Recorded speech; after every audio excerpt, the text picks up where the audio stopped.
Kung katulong ka lang, tumayo ka kung saan ka nararapat. Sigaw ni Cassandra habang tinutulak si Leia sa harap ng mga bisita. Tumawa pa siya ng malakas. Kahit anong gawin mo, mukha ka pa ring hamak na alila. Hindi ka bagay dito. Sumabay si Violet. Mama, baka akala niya sosyal siya. Tingnan mo yung sapatos niya, oh. Parang sa basurahan. Nanginginig si Leia pero hindi umimik. Hindi nila alam. Bawat salita nila ay may pinapasok niya sa ebidensyang matagal niya nang binubuo. Pero bago pa siya makagalaw, biglang bumukas ang pinto. Leia? Isang pamilyar na boses. Nanigas ang stepmom ni Leia nang makita kung sino ito. Bago ka pa lang sa channel neto, ibang kwento ni Ate Jane, istorya mo, ikwento ko. Huwag kalimutang pindutin ang notification bell at subscribe button.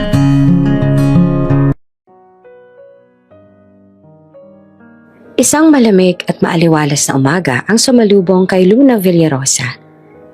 22 anyos. Paglabas niya sa arrivals gate ng NAIA. 3 taon siyang nanirahan sa London para sa business studies at internship sa isang luxury design firm. Pero kahit gaanong kahaba o kagara ang naging buhay niyang abroad, iba pa rin ang pakaramdam ng pag-uwi, lalo na sa Pilipinas, kung saan ang bawat amoy ng kape, bawat ingay ng taxi horns, at bawat "Ma'am, need taxi?" ay parang announcement na, "Welcome home, Luna." Habang nakasabit sa balikat niya ang designer bag na bigay pa ng ama, hindi mawala sa isip niya ang huling tawag nito, 2 linggo bago siya umuwi. "Anak, kailangan ka dito. May magandang balita ako." Pero sa tono ng tatay niya, hindi siya sigurado kung excited ba ito o kung kinakabahan. Pagdating ni Luna sa asyenda, sinalubong siya ng malalaking gate at pamilyar na amoy, mga sampagita na palaging inaayos sa mga hardinero tuwing may espesyal na okasyon. Hindi may madaling aminin pero namiss niya ang lugar, lalo na si Don Mateo. Ang ama niyang mabait pero sobrang protektibo. "Anak!" Sigaw ni Mateo pagkalabas ito sa pintuan. Agad siyang niyakap ng tatay niya. At ramdam ni Luna na parang mas payat ito. Mas maputla. Parang may dinadalang bigat. "Tay, okay lang po ba kayo?" Tanong niya agad. "Oo naman, masaya lang ako dahil heto ka na." Sagot ng ama. Pero may kakaibang ngiting pilit. Habang kumakain sila ng lunch sa malaking dining hall, doon unang binanggit ni Mateo ang bagay na gumugulo sa loob ni Luna. "May ipapakilala ako sa iyo mamaya, anak, ha? Mahalaga siya sa buhay ko ngayon." Nagtama ang mga mata nila. Kabado ang ama.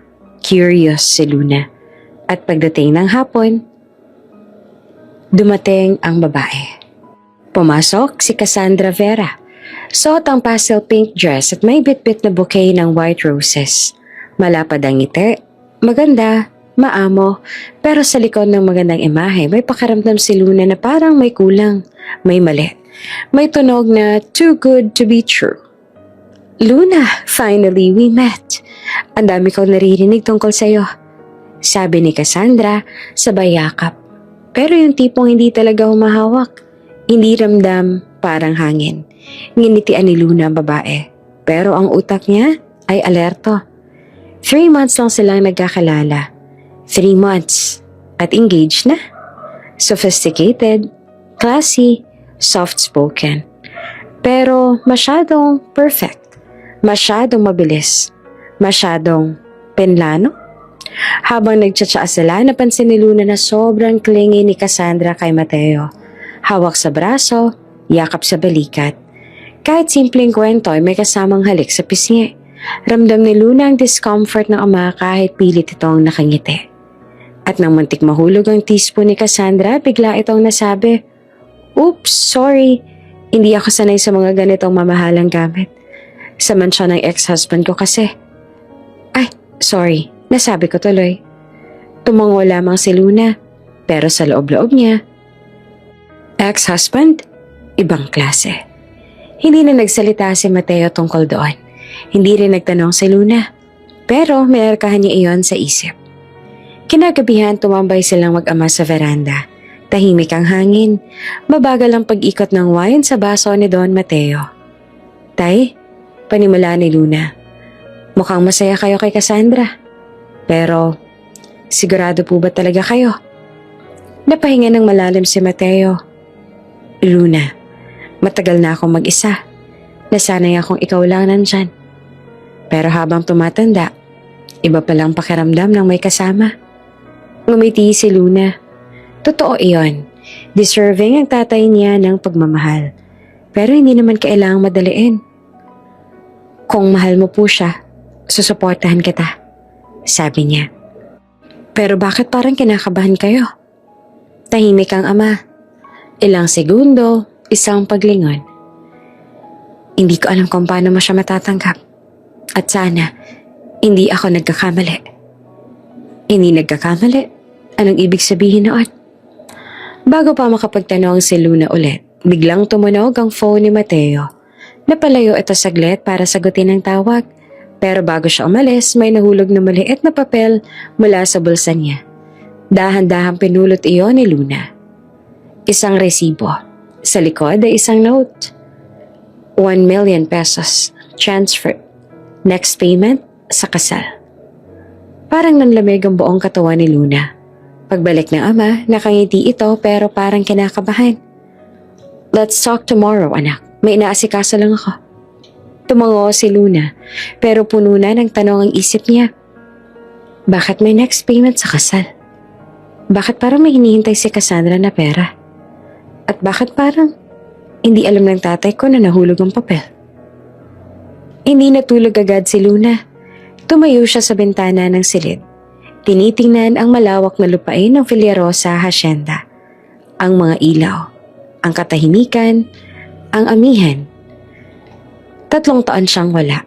3 taon na hindi nakita kung paano nagbago ang mundo ng ama niya. At ngayon, bigla siyang may ideya. Hindi lang siya basta bumalik. Bumalik siya dahil kailangan siyang umuwi. May kailangan siyang malaman. May kailangan siyang protektahan.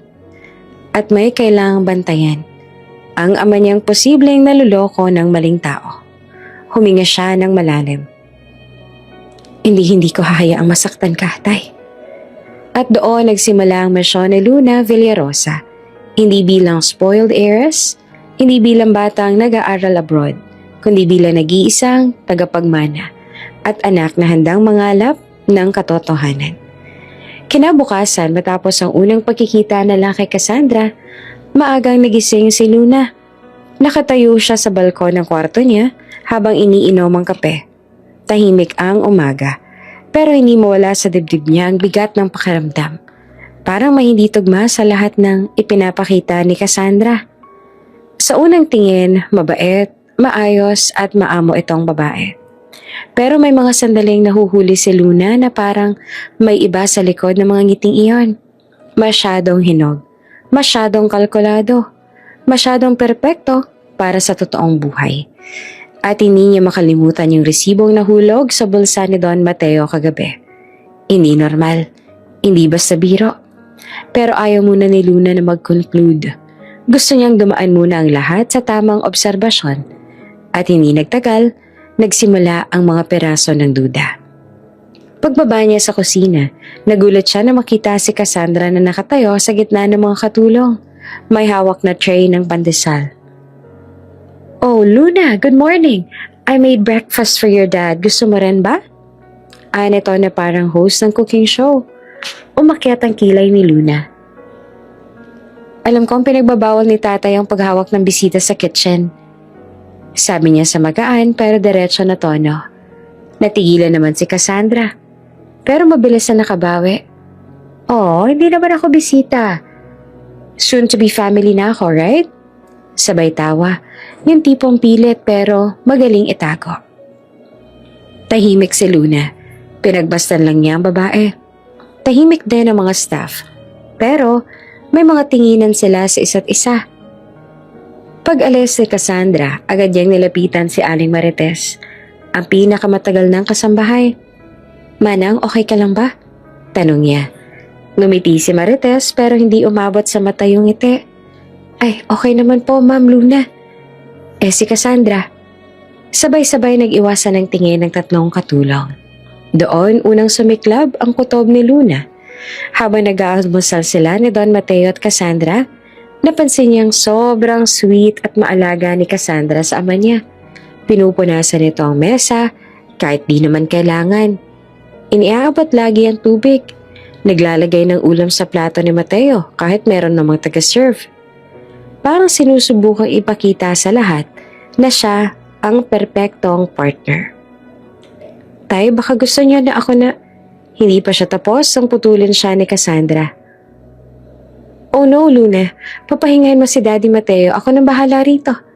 Sabay hawak sa braso ng ama. Hindi na nagsalita si Luna, pero napansin niya ang subtle reaction ng ama. Napangiti, pero may bahagyang kaba sa mata. Alam ni Luna ang ekspresyon na yon. Alam niya kung kailan hindi komportable ang tatay niya kahit na nakangiti. Bandang tanghali, nakaupo si Luna sa gazebo. Nagbabasa ng email. Tahimik sana ang paligid pero biglang may humahagikik sa may garden path. Natanaw niya si Cassandra papalapit kasama ang dalawang house staff. Pero ibang Cassandra ang nakita niya. Nakapamewang, matigas ang boses, malamig ang mga mata. Ano ba naman yan ang bagal niyo? Paulit-ulit ko nang sinasabi, maayos dapat ang bulaklak na to. Hindi ako tatanggap ng ganyan sa engagement party namin. Alam niyo ba kung magkano gagastusin dito? Huwag niyo akong ipahiya. Tahimik ang mga staff. Isa sa kanila, si Lani. Halatang namumula ang mata. Parang kakaiyak lang. Tumayo si Luna at humakbang. Is everything okay? Tanong niya pero diretso ang tingin sa staff.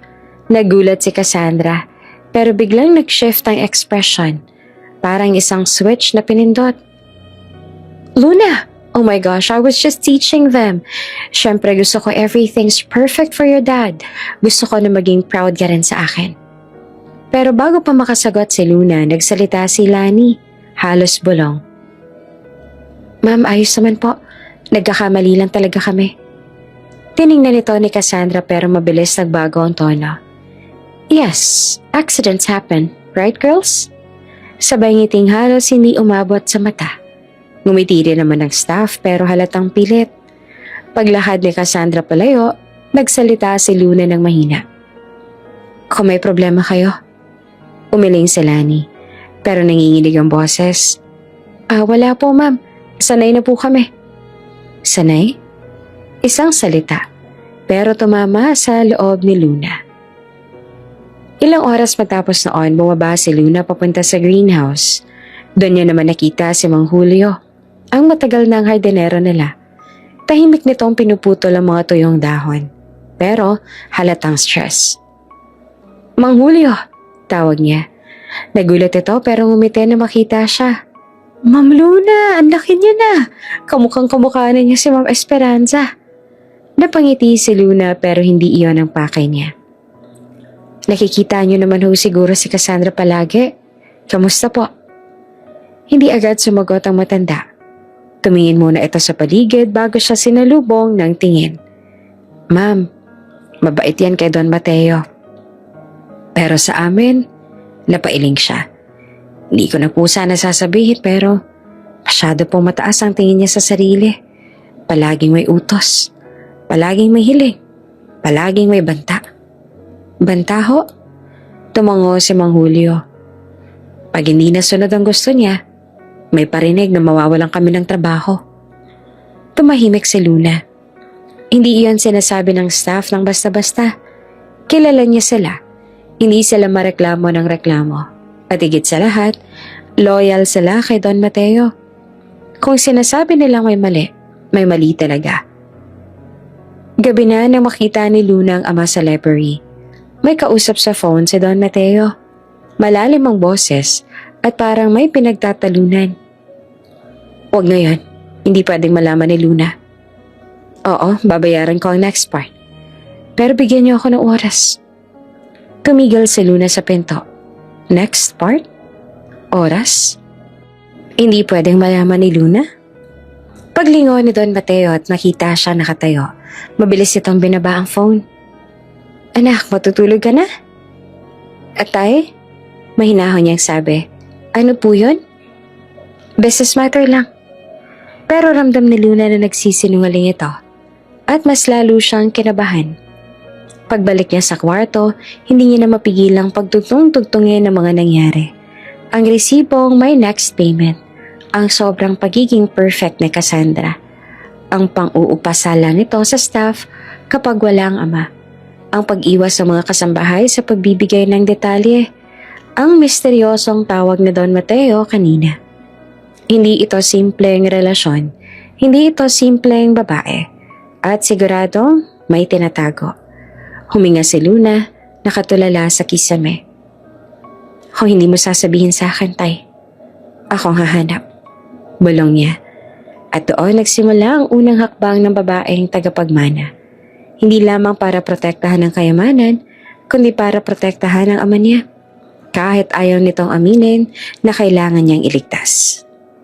Isang linggong lumipas mula na magsimulang kumulo ang kutob ni Luna Villarosa tungkol kay Cassandra. At sa loob ng 7 araw na yon, mas lalo lamang dumami ang nakitang red flags, mga irritableng sagot, mga palihim na utos sa staff, at ang paraan ng paghawak nito sa ama niya na parang may sariling agenda. Isang gabi habang nakaupo si Luna sa loob ng study room, tinitigan niya ang resibong nakuha niya noong unang araw. Sinulat niya sa notebook, hindi sapat ang obserbasyon. Kailangan kong makita ang totoong Cassandra kapag walang ama. Doon niya naisip ang ideya. Isang kakaibang, mapanganib, pero makapangyarihang paraan. Para malaman ang buong katotohanan. Pagpapanggap siyang bagong katulong sa sariling bahay. Hindi bilang Luna Villarosa heiress, kundi bilang Leia na walang nakakaalam, walang pinoprotektahan, at hindi kailanman pagtatapunan ng ngiti ni Cassandra. At doon nagsimula ang pinaka-nakakalokong plano ng buhay niya. Kinabukasan, pumunta siya kina Ninang Rina, ang dating stylist at makeup artist ng mga artista. Matagal na nitong kilala si Luna, na parang pangalawang ina na rin. Anak, bakit ka biglang napatawag kagabi ng halos kinakabahan? Tanong ng Ninang habang pinagbuksan siya ng pinto. Pumasok si Luna at agad na naupo. Ninang, kailangan ko po ng tulong. Masyadong delikado. Pero ikaw lang ang magpagkakatiwalaan ko. Napakunot ang noon ni Ninang Rina. Ano bang pinasok mong gulo? Wala ka pa dito 1 linggo. Huminga naman ng malalim si Luna. Hindi ko po gusto si Cassandra. Hindi ako sigurado kung mahal niya ba si Papa o ang pera lang namin. Pero hindi ko naman po pwedeng kausapin si Papa tungkol dito. Ayokong isipin niyang sinusubukan kong kontrolin ang relasyon niya. So, anong balak mo? Doon na siya tumayo. Magpapanggap ako bilang bagong katulong sa mansyon. Nanlaki ang mga mata ng Ninang. Anak, hindi naman to teleserye. Pwede po siyang masaktan, sagot ni Luna. At kailangan kong malaman ng totoo bago pa mahuli ang lahat. Napatitig ang Ninang sa kanya at makalipas ang ilang segundo, umiti ito. Parang tanggap na ang kabaliwan ni Luna. Fine. Pero kung gagawin mo yan, dapat perfect ang disguise. Sige, ako nang bahala. Tumagal ng 5 oras ang makeover. Una, pinaputi ni Ninang Rina ang nang bahagya ang makeup sponge. Pero, ang nilagay nito sa balat ni Luna ay pang-darkening foundation para magmukhang kayumangge ang kutis niya. Hindi ito blotchy. Hindi ito OA. Sakto, parang morenang tagalabas. Pangalawa, pinasuot siya ng short wig, kulay itim na may messy bangs. Wala na makikitang eleganteng Luna. Iba ng vibe, mas simple, pangkaraniwan. Pangatlo, ikinabit ang fake dental braces. Hindi naman yan halata na peke, lalo na kapag nakangiti siya. Pang-apat, binigyan siya ng simpleng damit, jeans at lumang blouse, at plain na rubber shoes. Habang pinagmamasdan siya ni Ninang Rina, tumawa ito ng mahina. Hindi na kita makilala. Ngumiti si Luna. Yan ang goal. Nakaisip ka na ba ng pangalan? Leia. Sagot niya. Lea Santos. Probinsyana. Walang social media. Walang koneksyon kay Luna Villarosa. Perfect. Sabi ng ninang. Pero anak, once sa pumasok ka doon, dapat magaling kang magpanggap. Huwag kang magpapakilala agad. Huwag kang magpapahalata na ikaw si Luna. Tanging mga tao lang na pagkakatiwalaan mo makakaalam. Tumango siya. Handa ako. Kinagabihan, dumiretso si Luna sa opisina ng ama. Tahimik ito. Nakakunot ang noo habang nag-aasikaso ng papeles. Sa bawat araw, masalita kay Luna na pagod at tensyonado si Don Mateo. Hindi alam kung dahil ba ito kay Cassandra o dahil may mas malalim pang problema. Tay, panimula ni Luna. May kailangan lang po akong gawin sa Hong Kong, business matter galing sa London office. Mga 2 to 3 weeks lang. Napatingin ng ama, nagulat. Ha? Ngayon pa? Pero kakauwi mo lang anak. I know tay, pero kailangan ko po talagang gawin to confidential project po. Parang nagdalawang isip si Don Mateo. Sigurado ka bang okay ka lang? Hindi ba dahil kay Cassandra? Hindi po.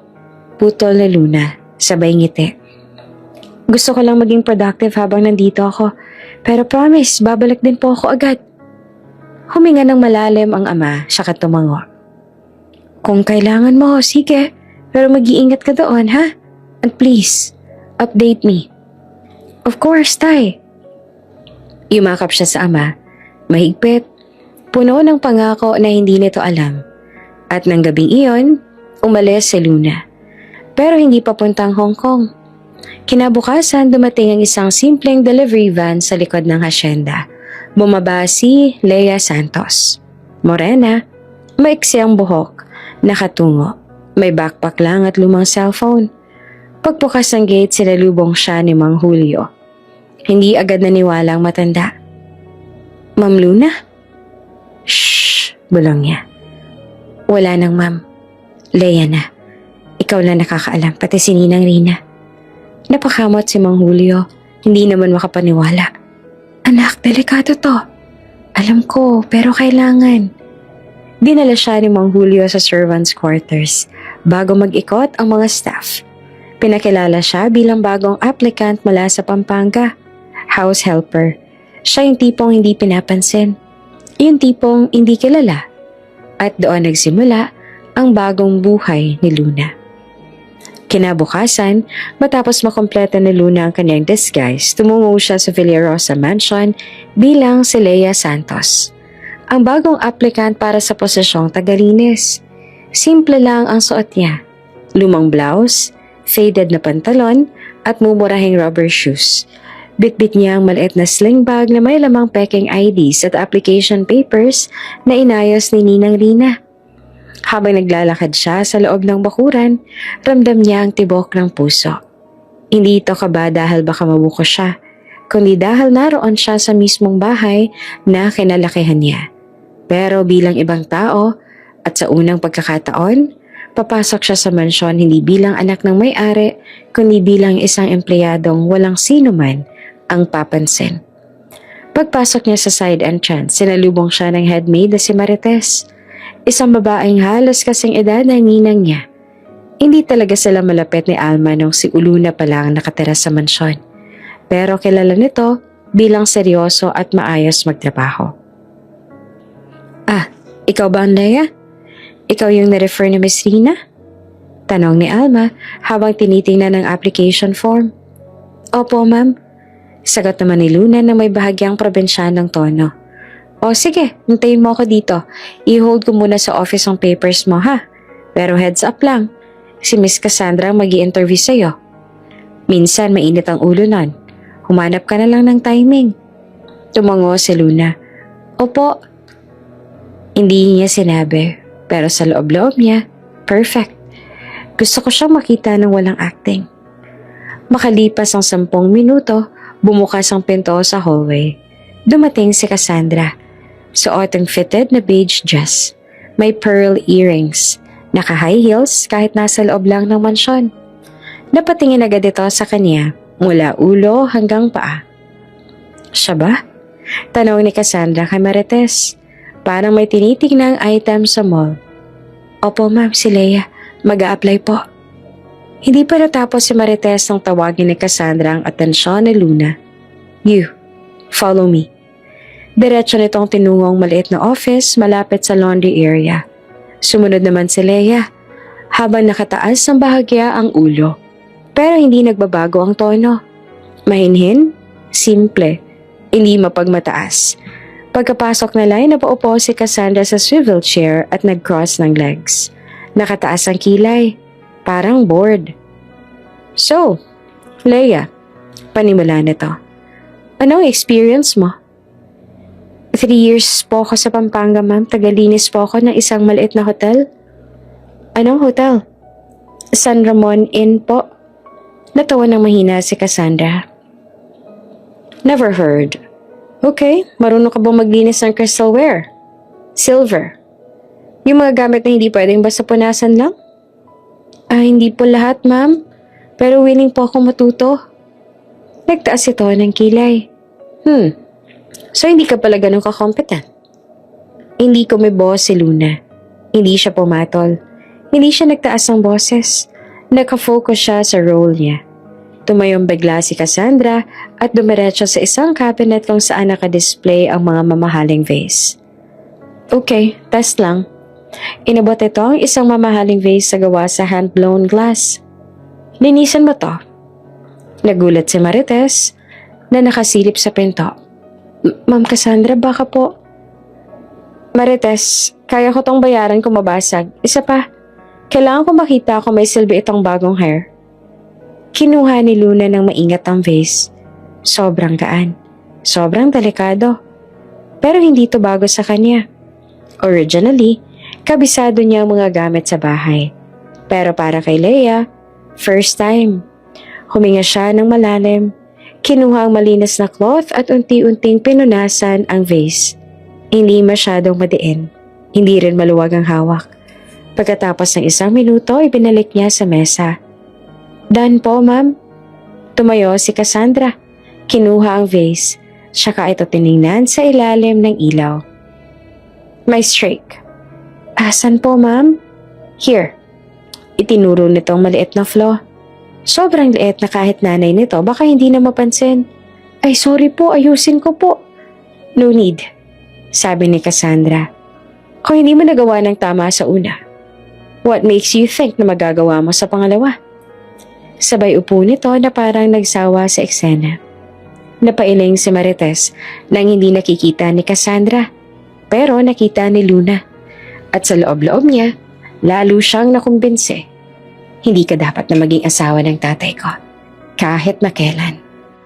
Anong full name mo ulit? Tanong ni Cassandra. Leia Santos po. San ka sa Pampanga? Magalang po. Anong school mo? San Rafael National po. Tahimik si Cassandra saglit. Parang may pinagdugtong. 22 ka ba? Opo, ma'am. Halos kaedad mo pala si Luna. Kung nasan man siya ngayon. Narinig ni Luna ang bahagyang pait sa tono. Tila may gustong sabihin si Cassandra pero hindi niya iyon masakyan. Bakit ka umalis ng Pampanga? Dagdag pang tanong ni Cassandra. Halatang naghahanap ng mali. Ay, kailangan ko pong maghanap ng mas magandang trabaho, ma'am. Sagot ni Luna. Mahina, pero hindi nanginginig. Matagal siyang tinignan ni Cassandra. Matagal na parang sinusuri ang buong pagkatao. Pero sa huli, umiswid lang ito. Fine, pwede ka. Nagulat naman si Marites. Really, ma'am? Tumango si Cassandra. Kailangan natin ng dagdag na kamay dito sa asyenda. At least ito, tahimik. Mukhang hindi aangal. Pagkalabas sila ng office, agad na nagbigay ng utos si Cassandra. Leia, ikaw ang bahala sa 3rd floor hallway. Gusto ko malinis yan bago mag-dinner. At oo, gagamitin mo tong cleaning solution. Mahal to.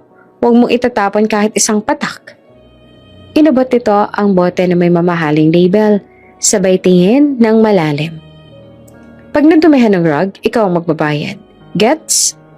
Opo, ma'am. Sagot ni Luna habang tinatanggap ang bote. Alam niyang overpriced ang solution. Gawa ito ng isang brand na paborito ng mga elitista. Pero para kay Cassandra, mahalaga ang pagpapakitang kapritso. Tumalikod si Cassandra at umalis. Hindi man lang nagpasalamat, hindi man lang tumingin muli. Na makabalik si Luna sa servant quarters, naupo siya sa gilid ng kama. Tahimik, hindi dahil pagod siya physically, kundi dahil may nasaksihan siyang malinaw at konkretong ebidensya. Ang kabaitan ni Cassandra sa harap ng ama ay isang maskara, at sa likod nito, isang babaeng mapanlait, mapagmataas at mahilig mang-apak. At ngayon, bilang si Leia, nakikita niya ang mundong inililihim ng future stepmom niya. Sa sarili niyang isip, malinaw na ang plano. Kung hindi kayang protektahan ng ama niya ang sarili nito, siya ang gagawa noon. Sa unang araw ni Leia bilang bagong tagalinis, ramdam agad ni Luna ang bigat ng hangin sa mansyon. Hindi iyon dahil sa trabaho. Sanay siya sa mga household routine kahit lumaki siyang mayaman. Kundi dahil sa presensya ng dalawang babae ngayon ay may hawak halos ng buong bahay. Si Cassandra at ang anak nitong si Violet. Mula nang ipaalam na Luna sa ama na may aasikasuhin siya sa Hong Kong ng ilang linggo, naging kampante si Don Mateo. Hindi na nito inakala na ilang metro lang pala ang layo ng anak niya. Nakayuko, naka-apron at may hawak na basahan. Pero iyon ang kailangan niya para makita ang totoo. At ang totoo, mabilis na nagpakita ng pangit na ugali. Pagbukas pa lang nito ng pinto ng mansyon ng umagang yon, rinig na ni Luna ang matinis na boses ng isang dalaga. Ate, bakit malamig ang tubig? Gusto ko ng warm, hindi iced bath. Natahimik ang lahat ng katulong. Walang kumibo. Walang lumalapit. Sa utak ni Luna, si Violet siguro yon. Pero hindi niya ito nakikita ng personal.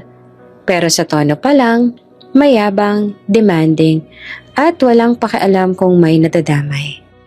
Naglakad si Luna papasok, nakayuko, dalang maliit na timba at mga pamunas. Pinili niyang gawing simple ang kilos, hindi gaya ng natural niyang elegante at confident na postura. Pagdating niya sa hallway, sakto naman na bumaba si Violet mula sa grand staircase. Nakapalibot sa kanyang amoy ng mamahaling perfume, velvet robe na pula, at isang ekspresyon na para bang lahat ng tao ay mas mababa sa kanya ay alikabok lang. Humarap ito kay Luna. Hoy, ikaw. Ikaw ba yung bagong maid? Umiling si Luna ng marahan. Opo, ma'am. Tinaasan siya ni Violet ng kilay habang naglalakad pa ikot. Parang nag-i-inspect ng laruan. Leia, right? Mukha namang. Di ko alam. Basta wag kang tatanga-tanga, please. I hate stupid people. Tahimik lang si Luna. Pero sa loob-loob niya, gusto niyang umirap. Ako pa? Ako ang boba? Ikaw kaya hindi ka nakapasa sa first year college kaya pinadala sa Pilipinas ng stepdad mo? Pero hindi na siya pwedeng sumagot. Hindi siya si Luna Villarosa ngayon. Siya, si Leia, at kailangan niya magtiis. Ma'am, ano pong gusto niyo? Hindi niya natapos ang tanong. Pinitik ni Violet ang tagiliran ng basahan na hawak niya. Gusto ko, sumunod ka agad. Unang instructions mo, punasan mo yung sahig sa hallway. Naglagay ako ng water bottle doon kanina. Natapon. Napatingin si Luna sa sahig. Wala namang natapon. Literal na wala. Alam niyang tip lang. Pero kunyari wala siyang alam. Opo ma'am, sige po. Habang lumuluhod siya para punasan ang sahig na tuyo, narinig ang nakataas sa kilay na tawa ng dalaga. OMG, you're actually really doing it. Bulong ni Violet sa sarili, pero sapat na para marinig niya. Ang dali talagang utuin ng mga katulong. May sumingit na mahinang tinig mula sa likuran. Violet, tama na. Si Cassandra, nakatayo ito sa may pinto. Naka-cross arms, pero hindi para pigilan ang anak niya. Bagos ay para evaluate kung paanong tumugon si Leia. Mom, I'm just training her. Sagot ni Violet na proud pa. Super baguhan kasi. Tumango si Cassandra, pero may nakatagong ngiti ng labi. Good. Dapat matuto sila agad. I don't want slow staff in this house. Parang sinampal si Luna ng katotohanan. Habang nasa harap si Don Mateo, halos lumuhod si Cassandra sa kabaitan. Pero pag wala, halimaw. Habang nagpupuna siya, kunwari, naramdaman niyang lumuhod si Cassandra sa tabi niya. Hindi para tumulong, para tingnan ang mukha niya ng mas malapitan. "Leia?" Tanong nito. "Yes, ma'am." Tumango si Cassandra, pero ramdam ni Luna ang pagsusuri. Parang hinahanap kung saan siya pwedeng pintasan. "You look odd," ani ni Cassandra. Hindi nahiyang sabihin niyon sa harap ng lahat. "Pero siguro pwede na. Just don't talk too much. I don't like noisy workers." Tumayo ito, tumalikod. Tapos ay dumiretso na sa dining area. Si Violet naman ay naglakad palapit muli at tumapat sa likod niya. "By the way, Leia," bulong nito. "Pag nakita mo akong pumalakpak, tatakbo ka. Kapag tinawag kita, iiwan mo lahat. At kapag sinabi kong pangit ang gawa mo, hindi ka magrereklamo. Nakakasira ng mood ang mga katulong na madrama." Hindi pa tapos si Luna sa wiping, but Violet kicked the bucket lightly. Tumapon ng tubig ngayon. "Ayan, totoo na. Punasan mo ulit." Uminit ang dibdib ni Luna, pero ngumiti siya ng marahan. "Opo, ma'am." Umalis na si Violet. Texting habang naglalakad na parang hindi niya ginawang pang-aalipasta. Nang mag-isa na si Luna sa hallway, huminga siya ng malalim. Gusto niya maglabas ng gigil, pero hindi pwede. Kailangan niyang malaman kung hanggang saan ang kaya ng mag-ina na ito. At ngayong araw pa lang, may solid na sagot na siya. Sobra, walang respeto. At delikado para sa ama niya. Pagdating ng tanghali, sumilip si Luna sa dining area habang nag-aayos sa mga pinggan. Wala pa si Don Mateo. Nasa business meeting daw. Pero si Cassandra at Violet, parang reyna at prinsesang nasa sariling palasyo. "Leia, coffee! Leia, ice water! Leia, tanggalin mo nga tong crumbs, nakaka-gross." Wala pang isang oras pero 3 beses siyang pinatawag para sa mga bagay na kayang gawin ng isang taong normal. Sa bawat tawag, ramdam ni Luna ang panginginig ng kamay niya sa pigil na ines. Pero bawat paglapit niya, mas lalong lumalabas ang totoong ugali ni na Cassandra at Violet. Hindi sila mabait, hindi sila caring, at lalong hindi sila pwedeng maging family. Biglang pumasok si Cassandra sa kusina habang naglilinis si Luna. "Leia," sabi nito na nakapamewang, malamig ang tono. "Make sure na walang makakarating sa fiancé ko tungkol dito, ha? Ayoko ng chismosa sa bahay." Napatingin si Luna. "Opo, ma'am, hindi po ako nagsasalita." Umangatang kilay ni Cassandra. "Good, dahil pag nagsumbong ka, sisiguraduhin kong hindi ka na makakakuha ng trabaho kahit saan." Tumalikod ulit. Habang nakatingin sa pintuan, napakapit si Luna sa apron niya. "Hindi ako magsusumbong ngayon, pero may araw kayo sa akin." At iyon ang unang araw niya bilang si Leia. Ang unang araw na tunay niyang nakita kung gaanong kalalim ang problema. At mas lalo siyang naging determinado. Hindi na ito basta curiosity, mission na ito.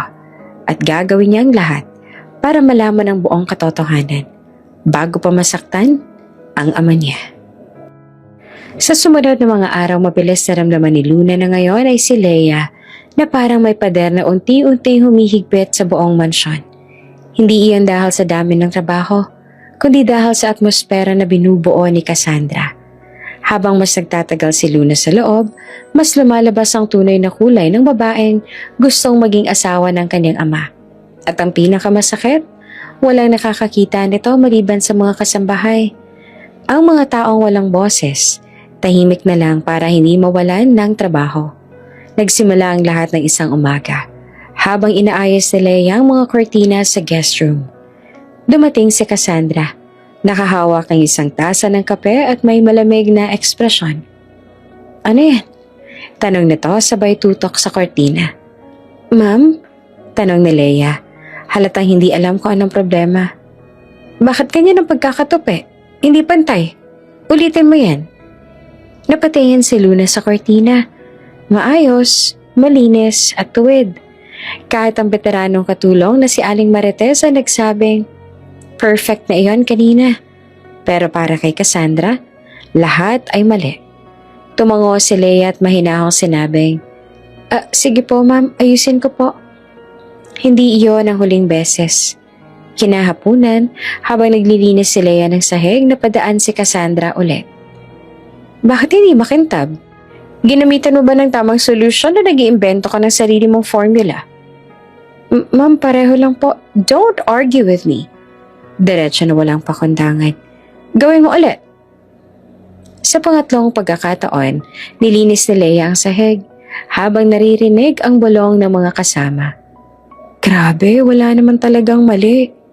Si Ma'am Cassandra talaga, namimili ng aarborin. Pero takot silang magsalita ng malakas dahil baka marinig sila. Dumating ang araw na umabot sa sukdulan ang kapangahasan ni Cassandra. Si Mang Julio, ang pinakamatanda sa hardinero, higit 30 taon na naglilingkod sa pamilya Villarosa, ay inutusan niyang buhatin at ilipat ang 3 mabibigat na kahon mula basement hanggang ikalawang palapag. Mang Julio, bilisan mo naman! Reklamo ni Cassandra habang nakaupo sa sofa. Nagfi-face mask pa. Parang ang bagal niyo, hindi ba kayo kumain?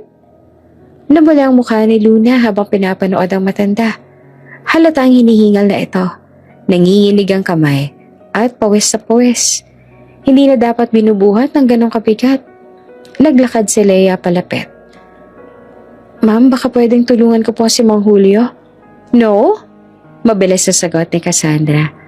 Hindi mo lang tumingin sa kanya. Hindi ka assign doon. At kung hindi niya kaya, siya mismo ang dapat mag-adjust. Hindi ako. Napalunok si Luna. Paano siya nagkaroon ng tapang na magsalita ng ganyan sa isang taong mas matagal pa sa kanya sa mundong to? Pero ma'am, maingat yung tugon. Mabigat po talaga yung... Tumayo si Cassandra. Hindi galit ang mukha. Mas nakakatakot. Isang malamig na titig na parang naghahamon. Tinuturuan mo ba ako paano magpatakbo ng bahay ko? Saglit na tumigil ang oras. Umiling si Leia. Hindi po ma'am, pasensya na po. Ngumiti si Cassandra. Pero iyon ang ngiting walang laman. Good. Kung gusto mong tumagal dito, sumunod ka. Hindi yung sisingit mong pakialaman kung saan-saan. Pag-alis ito, mabilis na tinulungan ni Leia si Mang Julio kahit bawal. Kunin niyo po ito, Mang Julio. Ako nakahawak sa kabila. Huwag na kayo magsalita. Bahagyang lumingon ang matanda. Pilit ng ngumiti. Salamat, Ma'am Luna. Hindi niya alam kung naramdaman ba ni Mang Julio ang kakaiba sa kilos niya. Pero isang bagay lang sigurado. Hindi mo maaaring lokohin ang isang taong marunong magbasa ng mabubuting intensyon. Lumipas ang ilang araw at parang lumakas palalo ang loob ni Cassandra. Para pang noong una, nag-o-observe lang ito. Ngayon, full control na siya. Kapag nasa paligid ang ibang staff, nagiging pang-public ang ugali niya. Oh, Leia, you're improving, ha? Kunwari papuri. Pero pag silang dalawa lang, ang bagal mo. Hindi ka ba nakapag-aral? Do I need to train you like a kid? Isang beses, habang nagpapalit si Leia ng bedsheet, biglang dumating si Cassandra at hinila iyon mula sa kamay niya. Look at this. Ang pangit ng stretch, hindi pantay. Ulitin mo. Ma'am, kakalagay ko lang po. I don't care. Do it again. Nasa likod sila ni Violet na nakahilig sa pinto. Natatawa. Mom, she's so slow. Para siyang dial-up internet. Nagkatinginan sila. Mag-ina at sabay natawa. At kahit gusto nang sumabog ni Luna sa inis, kailangan niyang manatiling kalmado. Dahil imbes na makalimot sa misyon, mas lumilinaw ang dahilan kung bakit siya naroon. Isang gabi, habang nasa pantry si Leia para mag-ayos ng mga plato, biglang dumating si Aling Marites at mahina siyang hinila. Leia? Sabi nito, mahigpit ang kapit sa braso niya. Mag-iingat ka kay Ma'am Cassandra. Mabilis umilit ang ulo niya. Kahit wala kang ginagawa, makakahanap yan siya ng mali. Napatungo si Luna. Alam niya iyon. Ramdam niya sa araw-araw. Tinitiis na nga lang namin. Dagdag pa ni Aling Marites. Halatang may pagod sa boses. Pero ikaw, bago ka lang. Ayokong ikaw ang masita o masaktan. Ngumiti si Leia ng marahan. Salamat po, Aling Tess. Ayos lang po ako. Kaya ko po. Pero sa loob-loob niya may unti-unting umuusok na determinasyon. Hindi ito basta pangit na ugali. Hindi ito simpleng pagiging istrikta. Abuso ito, pagmamalupit, at walang sino mang dapat makisama kay Cassandra, lalo na ang ama niya, nang hindi nalalaman ang katotohanan. Kinagabihan habang mag-isa si Leia sa quarters, nakaupo sa kama niyang manipis, doon niya naramdaman ang bigat ng sitwasyon. Ang ama niya, si Don Mateo ay nasa labas. Masayang naniniwala sa perfect fiancé. Habang siya, ang anak na nagmamahal at takot sa maling desisyon nito, ay nakakita ng impyernong tinatago sa ilalim ng peking kabaitan. Pinikit niya ang mga mata at huminga ng malalim. Hindi ako papayag. Kailangan kong malaman ang buong ugat nito bago sila magpakasal. Bago mahuli ang lahat. At sa bawat araw na lumalalang paghihigpit ni Cassandra, mas tumitibay ang loob ni Luna. Hindi ito basta misyon. Ito na ang laban para sa ama niya. Gabi sa mansyon, tahimik ang lahat maliban sa mahihinang yabag ng mga kasambahay na nagtatapos ng kani-kanilang gawain. Si Leia ay nasa hallway. Naglilinis ng huling bahagi bago siya makapagpahinga. Pero may napansin siya. Bukas ang ilaw sa opisina ni Cassandra. Karaniwan, patay na iyon pagsapit ng 9:00. Type ni Cassandra ang early evening skincare routine, kaya bihira siyang nagtatagal doon ang gabi. Naglakad si Leia palapit. Mabagal, maingat. Sa bawat hakbang ay lalo siyang nagtataka dahil naririnig niya ang boses ng babae. Hindi matamis, hindi pa impress, kundi iritado at parang may pinagtatalunan. Paglapit niya sa may pinto, bahagyang nakaawang iyon. At doon niya unang narinig ang pangalan ng ama niya. Mateo's starting to trust me fully. Huwag mo akong apurahin. Napaawang ang labi ni Luna. Matalas ang tono ni Cassandra. Iba sa nakikita ng ama. Nakatago sa pagitan ng pader at bookshelf. Sumilip siya ng kaunti. Nakatalikod si Cassandra. Hawak ang cellphone, naka-video call. Pero ang pinaka nakapagpatayo ng balahibo niya ay ang lalaking nasa screen. Hindi ito ang business partner na ipinakilala ni Cassandra sa mga lunch meeting. Hindi rin ito formal. Hindi mukhang corporate. At lalong hindi mukhang professional. Naka-tank top, naka-cap, at nakasandal sa kama habang nagyoyosi. Cassandra? Sabi ng lalaki na halatang may pagkabastos ang tono.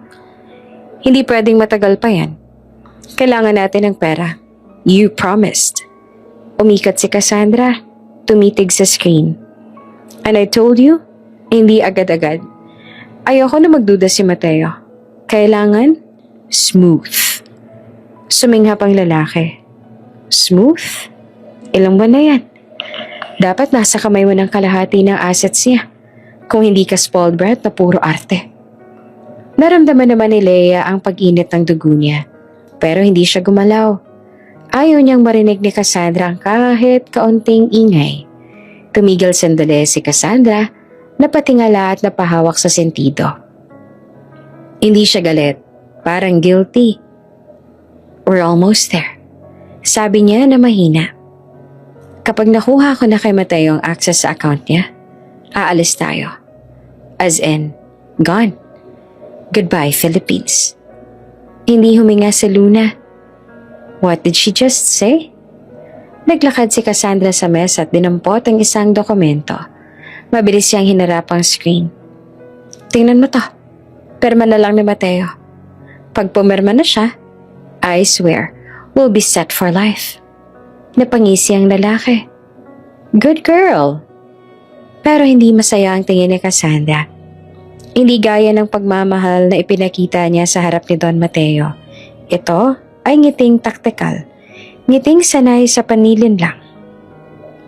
At pagkatapos yan, dagdag pa ng lalaki.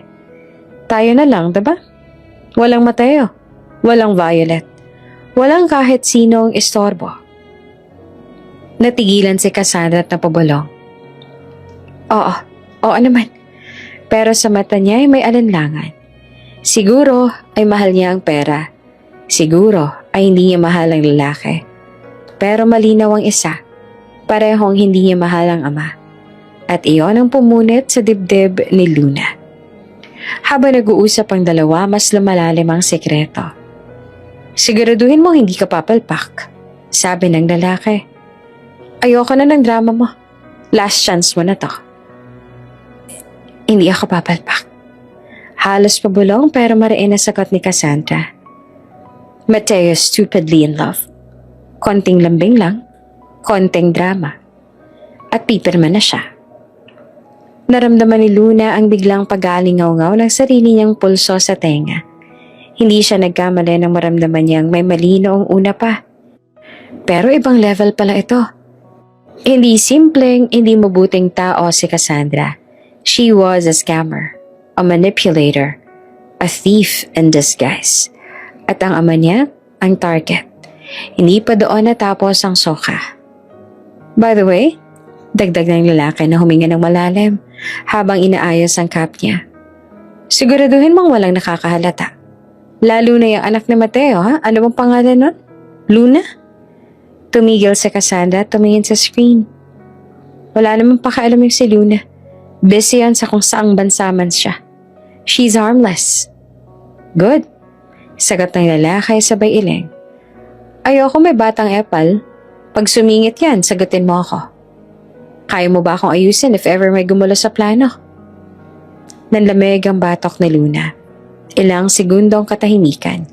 Tapos, marahang parang sinasadyang seryosohin ng banta. Sumagot si Cassandra. Kaya ko. Kaya kong paalisin kahit sino. At doon niya naramdaman ang unang panginginig ng takot. Hindi para sa sarili niya bilang Leia, kundi sa sarili niya bilang Luna. Hindi niya iniisip na maging delikado ang misyon. Pero mukhang mas mabigat ito kaysa sa inaakala niya. Hindi lang siya basta nakakita ng red flag. Nakadiscover siya ng krimen in progress.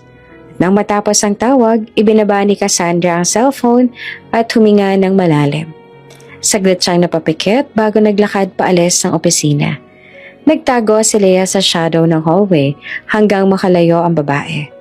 Pagkaraan ng ilang segundo, lumabas siya mula sa pagkakatago at humawak sa dibdib niya. Hindi niya alam kung umiinit ang mukha niya dahil sa galit o nanginginig siya sa ginaw ng takot. Pero alam niya ang isa. Hindi na ito simpleng undercover mission. Hindi na ito tungkol sa pag-alam kung mabait ba si Cassandra o hindi. Ang hawak niyang impormasyon ngayon ay pwedeng makasira o magligtas ng buhay niya. Humugot siya ng malalim na hininga at napaupo sa gilid ng hallway. Hawak pa ang basahan na dapat ay gamit sa paglilinis. Kung pipirma si tatay ng dokumentong yon, bulong niya sa sarili. Tapos na kami. Tapos na ang lahat. At doon niya ginawa ang desisyon. Hindi na siya pwedeng manahimik. Hindi pwede. Hindi, habang niloloko ng isang tulad ni Cassandra ang pinakamahalagang tao sa buhay niya. Pero hindi rin siya basta pwedeng sumugod sa ama niya at sabihing, scammer ang fiancé mo. Hindi naman ganun kasimple ang lahat. Alam niyang hindi siya paniniwalaan agad, lalo pat walang ebidensya. Kailangan niyang maging mas matalino, mas maingat, mas mabilis kesa kay Cassandra. Tumayo siya, itinago ang basahan at tumango sa sarili. Ito na ang laban. At hindi ako pwedeng matalo. Tahimik ang buong mansyon ng hapon na iyon. Kakatapos lang na mahabang meeting na Don Mateo kaya nakapermi ito sa terrace. Habang ang ibang kasambahay ay abala sa kani-kaniyang gawain. Si Luna naman, tulad ng nakasanayan, ay naglilinis ng study room ni Cassandra. Isang lugar na mahigpit nitong binabantayan. Karaniwang nakalock ang study room pero naiwan na yung bukas. At doon nagsimula ang hindi niya inaasahang pagtuklas. Habang pinupunasan niya ang top shelf, may narinig siyang mahina. Isang thud, parang may nahulog. Napalingon si Luna at nakita ang isang manipis na folder na tila sinisiksik sa pagitan ng mga encyclopedia. Bagamat nag-aatubili, hindi niya mapigilan ng kutob na kailangan niyang tingnan kung ano iyon. Maingat niyang binuksan ang folder. Sa unang pahina pa lang, parang nanlamig ang kanyang kamay. Fake passport, ibang pangalan. Pero ang isa ay may nunal at nakawig. Pero si Cassandra ang nasa larawan. Ang nakalagay na pangalan, Maria Elise Vergara. Nationality, Filipino-American. Status, wanted for fraud investigation. Napasinghap si Luna. Hindi niya alam kung anong mararamdaman. Takot ba? Pagtataka? Hindi iyon basta-bastang dokumento. Tumalo ng tibok ng puso niya nang makita ang kasunod. Mga blank records ng milyones na transfers. Lahat under fake accounts. Ano to? Totoo ba to? Bulong niya. Pero habang sinusuri ang mga papeles, lalo lang lumilinaw na totoo ang lahat. May mga stamp letters mula sa isang law firm abroad. May screenshot ng isang news clipping tungkol sa isang babaeng tumakas mula sa isang financial scam sa San Diego. At malinaw na larawan ni Cassandra ang nakaprint. Hindi niya alam kung ilang minuto na siyang nakatitig. Pero ang mas nakakatakot, may nakalagay doon sa timeline at ang petsa ng pagdating ni Cassandra sa Pilipinas ay kasunod na kasunod ng pagkamatay ni Esperanza Villarosa. Hindi. Umurong ang sikmura ni Leia. Hindi niya alam kung anong koneksyon pero alam niyang hindi iyon normal na petsa. Hindi iyon coincidence. Pero bago pa niya maisaoli ang folder, biglang bumukas ang pinto. Si Cassandra. Nakatayo ito sa may bungad, hindi nagsasalita. Tahimik lang, walang emosyon. Pero ang tingin niya ay parang isang taong alam niyang naabutan mo ang sekretong hindi dapat malaman. Anong ginagawa mo dyan, Leia? Malamig na tanong nito. Napabitaw si Luna sa folder at halos malaglag sa sahig. Ma'am, hindi ko po sinasadya. May nahulog po kasi nilalagay ko lang po sa... Lumapit si Cassandra ng mabagal. Istrikto at parang pusa na unti-unting lumalapit sa biktima. Hinawakan nito ang folder, pinulot ang mga papel at mahinang tinapik ang mga iyon sa mesa para umayos. Sa trabahong katulad nito, ani Cassandra habang hindi inaalis ang tingin kay Leia, mahalaga ang pagrespeto sa boundaries. Pasensya na po ma'am, hindi ko talaga... Shhh! Tumingin ito ng diretso sa mga mata ni Leia. At sana, hanggang dito lang nakita mo. Kinilabutan siya. Literal na parang nanigas ang mga tuhod niya. Umalis ka na. Agad siyang tumango. Halos mabingi sa lakas ng kaba sa dibdib. At mabilis na lumabas. Nanginginig ang mga kamay niya habang pinipigilan ang sarili na huminga ng malalim. Pagdating niya sa hallway, halos sumandal siya sa pader para hindi mawala ng balanse. Ano bang nakita niya? Anong tunay na pagkatao ng babaeng yan? Kahit anong gawin ni Leia, hindi mawala ang bigat sa dibdib niya. Habang nagbubukas si Marites ang pressure cooker, napansin nito ang pamumutla ng dalaga. Ay, Leia, para ka naman nakakita ng multo. Wala po, Manang. Sagot niya, ngunit halatang hindi totoo. Umupo si Griselda sa bangko at umirap. Kung pinagalitan ka na naman ng ng babaeng yon, hindi mo kailangang itago. Lahat naman tayo nadali na niya. Pero hindi naman yon ang totoong dahilan. At hindi niya alam kung maaari niya bang ikwento. Teka, singit na Marites. May ginawa bang kakaiba si Ma'am Cassandra? Ibang aura mo ngayon. Dahil sa tanong, parang sumikip lalo ang dibdib ni Luna. Hindi niya alam kung dapat ba niyang sabihin. Pero naalala niya ang isang detalye sa nakita niya kanina. Isang checklist kung saan nakalista ang mga pangalan sa mansyon. Kasama na doon ang pangalang Luna. May naka-encircle na pula. Wala po, siguro napagod lang ako. Sinubukan niyang ngumiti, pero halatang pilit. Nagkatinginan sina Marites at Griselda. Parang may kutob sila. Pero hindi na nangulit. Hindi makatulog si Luna. Sa isip niya, paulit-ulit ang larawang nakita niya. Si Cassandra, ibang pangalan, ibang buhay, ibang bansa. Kriminal? Tatakbuhan? At bakit parang eksaktong kasabay ng mga problema ng pamilya ko ang pagdating nito? Hindi niya mapigilan ng gumuhit na tanong sa isip niya. Kung may tinatakbuhan siya, bakit siya narito? At kung may tinatakbuhan si Cassandra, bakit tila mas lalo nitong minamanmanan ng mansyon? Napatingala si Luna sa kisame. Ang katahimikan ng gabi biglang naging mas nakakatakot kaysa dati. Hindi na ito simpleng pag-uugali ni Cassandra. Hindi na ito simpleng sungit. Hindi na ito simpleng pag-iingat. Ito ay lihim na may nakatagong panganib. At alam ni Luna mula sa araw na yon, hindi na siya ligtas sa loob ng mansyon. Mula nung araw na diskubre ni Luna ang forged documents ni Cassandra, hindi na naging pareho ang bawat oras sa loob ng mansyon. Ang tahimik na pasilyo, ang malalaking kortina, ang malamig na dingding, lahat ay parang nagbago. Parang bawat tunog ng yabag ay may kasamang pangamba. Sa bawat salyap ni Cassandra ay may banta. Hindi pa niya kayang magsalita. Wala pa siyang sapat na ebidensya. Kaya nagsimula siya sa pinakamadaling paraan. Pag-record. May maliit na lumang phone si Luna. Walang SIM, pero may voice recorder. Tinago niya ito sa loob ng apron. Tuwing sisigaw si Violet o magbibigay ng mapanirang utos si Cassandra, pinipindot niya ang pasimple ang record. At hindi nagtagal, nakakuha siya ng unang audio. Bakit ang bagal mo? Sigaw ni Violet. Isa ka talagang inutil. Kahit pagpupunas ng mesa, hindi mo maayos-ayos? Narinig pa ni Luna ang hampas ng libro sa mesa at boses ni Cassandra na malamig pero puno ng pagmamaliit. Kung hindi ka marunong, umalis ka na lang. Marami pa kaming pwedeng ipalit sa'yo. Hindi siya umiiyak kahit gusto. Alam niyang mas kailangan niyang katinoan kaysa emosyon. Lalo pat sa bawat araw, lumalala ang pagtrato sa kanya. Isang gabi, habang nag-aayos ang kwarto, napansin ni Luna na palihim na tumawag si Cassandra sa may terrace. Hindi yan simpleng tawag lang. Malalim, mababa, at parang nakikipagtago.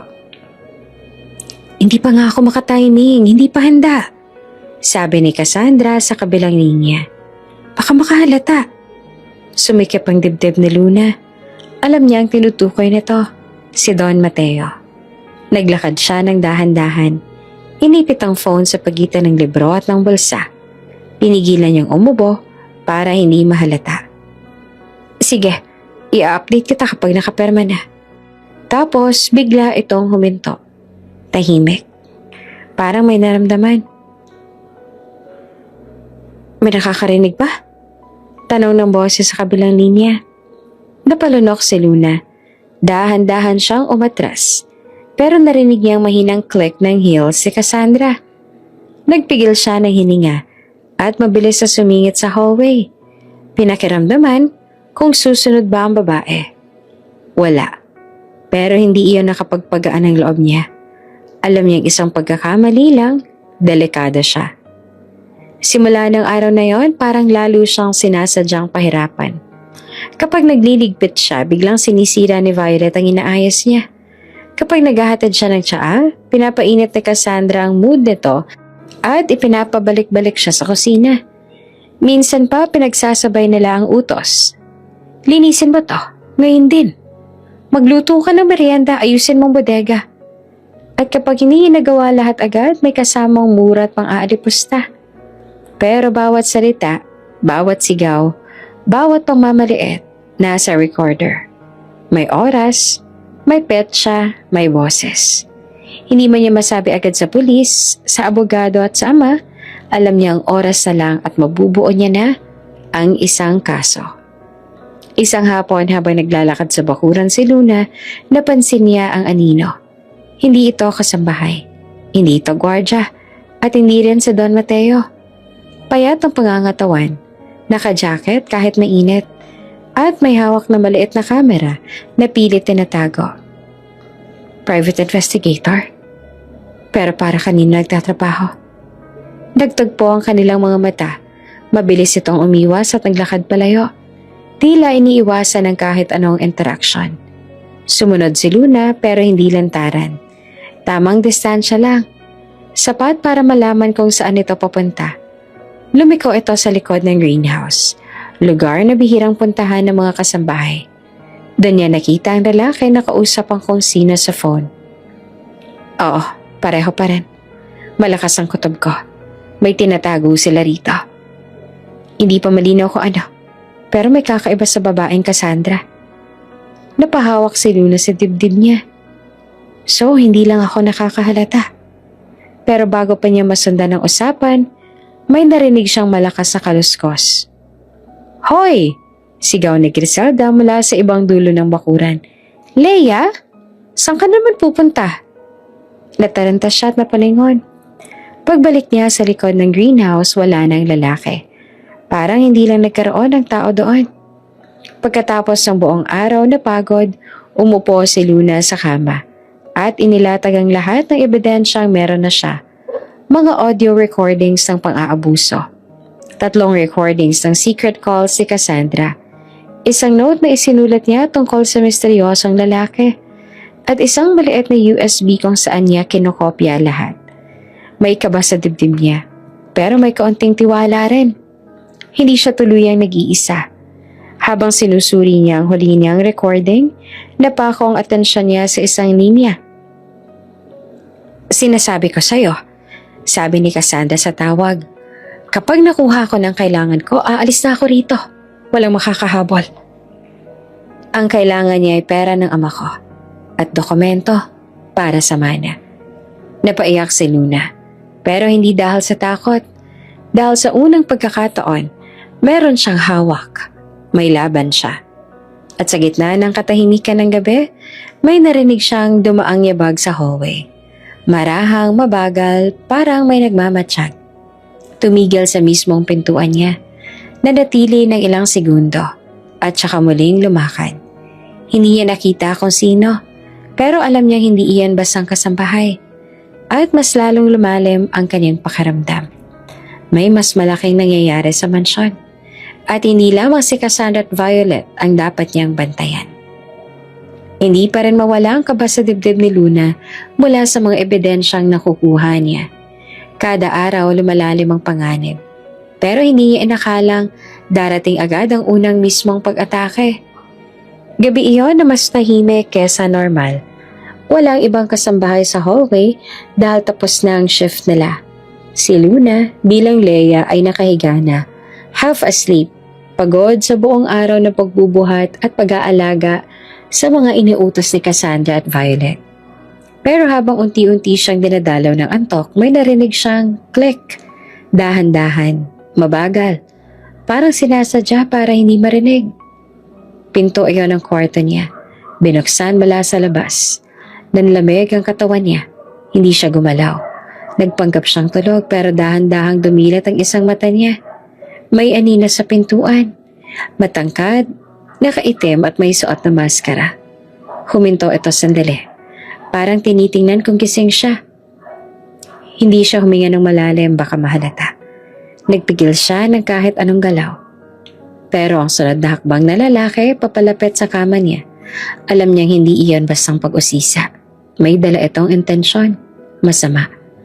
Nakita niyang pilak na kumikisap sa ilalim ng ilaw ng lampshade. Isang maliit na patalim. Pumintig ang puso niya ng malakas. Nang abot kamay na ng lalaki ang gilid ng kumot niya, bigla siyang kumilos. Mabilis. Hindi niya alam kung saan ang galing ang lakas pero instinct na lang ang gumabay. Hinawakan niya ang unan at inihampas iyon sa mukha ng lalaki. Nabigla naman ito at bahagyang umatras, saka siya tumalon palabas ng kama. Tumakbo patungong pintuan. Pero mabilis din ito nakarecover. Hinablot siya sa braso. Muntik na siyang mapasigaw. Mahigpit ang kapit. Ramdam niya ang lamig ng guwantes ng lalaki. Pero sa loob ng ilang segundo, nagawa niyang kagatin ang kamay nito ng ubod ng lakas. Napahiyaw ito sa sakit. At iyon ang naging pagkakataon niya para makawala. Tumakbo siya sa hallway. Madilim, tahimik, at walang ibang tao. Naririnig niyang mabilis ang pag-aabol ng mga yabag sa likod niya. Sa pagmamadali, nadulas siya sa carpet. Halos sumubsob siya sa sahig, pero pinilit niyang bumangon. Muntik na siyang maabutan nang bigla siyang makakita ng ilaw mula sa dulo ng koridor. Si Mang Julio, hawak ang flashlight. "Leia?" Gulat itong sigaw. Nang makita na nakamaskarang lalaki ang matandang hatinero, mabilis itong tumakbo pabalik. Tumalon sa bukas sa bintana ng service hallway. Halatang sanay at mabilis. Paglapit ni Mang Julio, wala nang lalaki. Halos hindi naman makahinga si Luna. "Ano yan?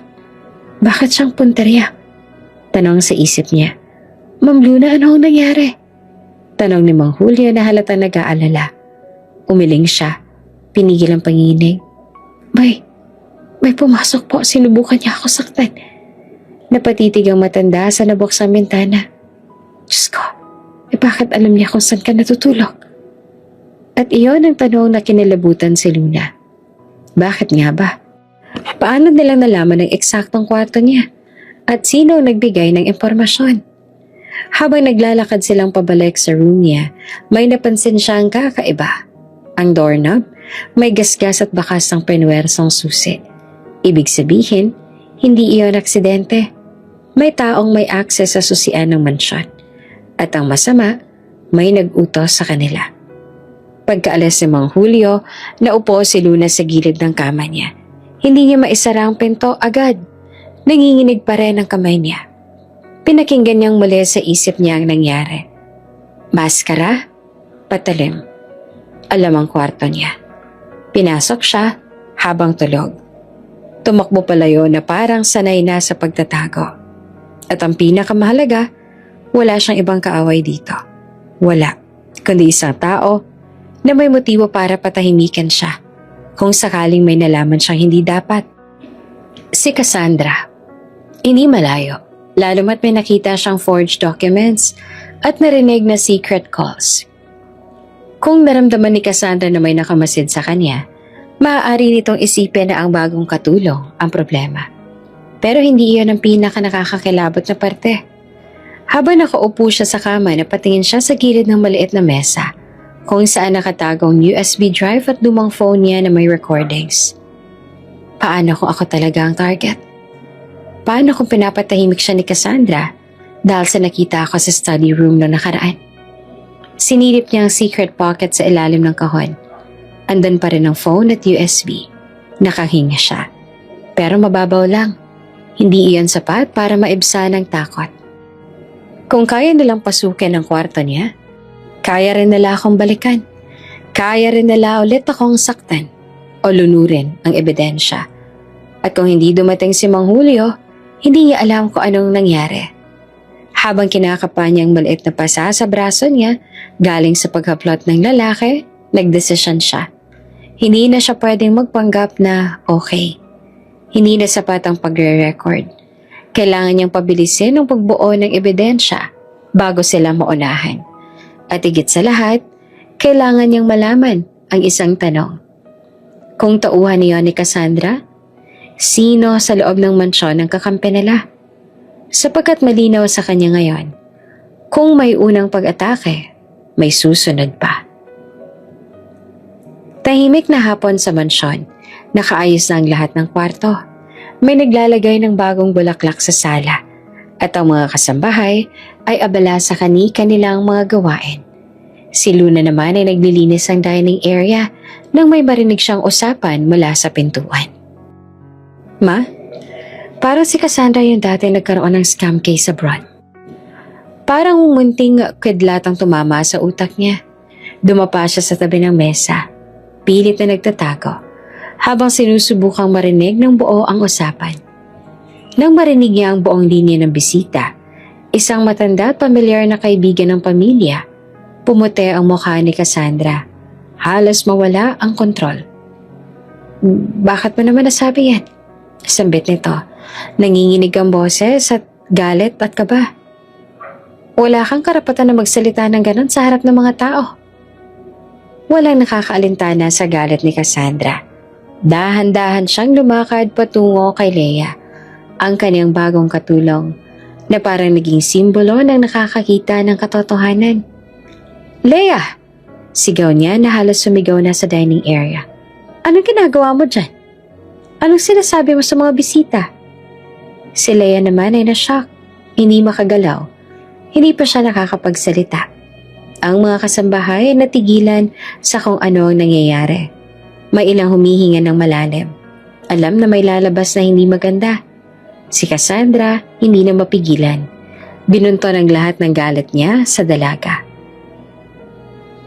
"Kung ano man ang narinig niyo," galit na galaw, "huwag niyo nang pansinin. Sila yung may kasalanan. Ang inutil na katulong na to puro lang gulo at drama." Pumayag ang iba sa paligid na manahimik. Takot na rin sa galit ng babae. Ngunit sa mata ni Leia, malinaw na ito ay hindi lamang simpleng galit. Ito ay pagtatakip sa katotohanan na na-expose ang kanyang nakaraan. "Leia, lumabas ka rito at ayusin ang dining table ngayon," utos si Cassandra, sabay turo ang dalaga. Habang naglalakad si Leia, pilit siyang pinapanood ng mga kasambahay. Ang mga tanong sa kanilang mga mata, bakit siya pinapahiya? At anong ginawa niya? "Pasensya na po, ma'am." Tahimik lang na sagot ni Luna, pero halatang naninindigan sa loob. Hindi siya umiiyak, hindi rin siya nagpapanik. Bagkus, iniisip niya kung paanong mapapakinabangan ang sitwasyon.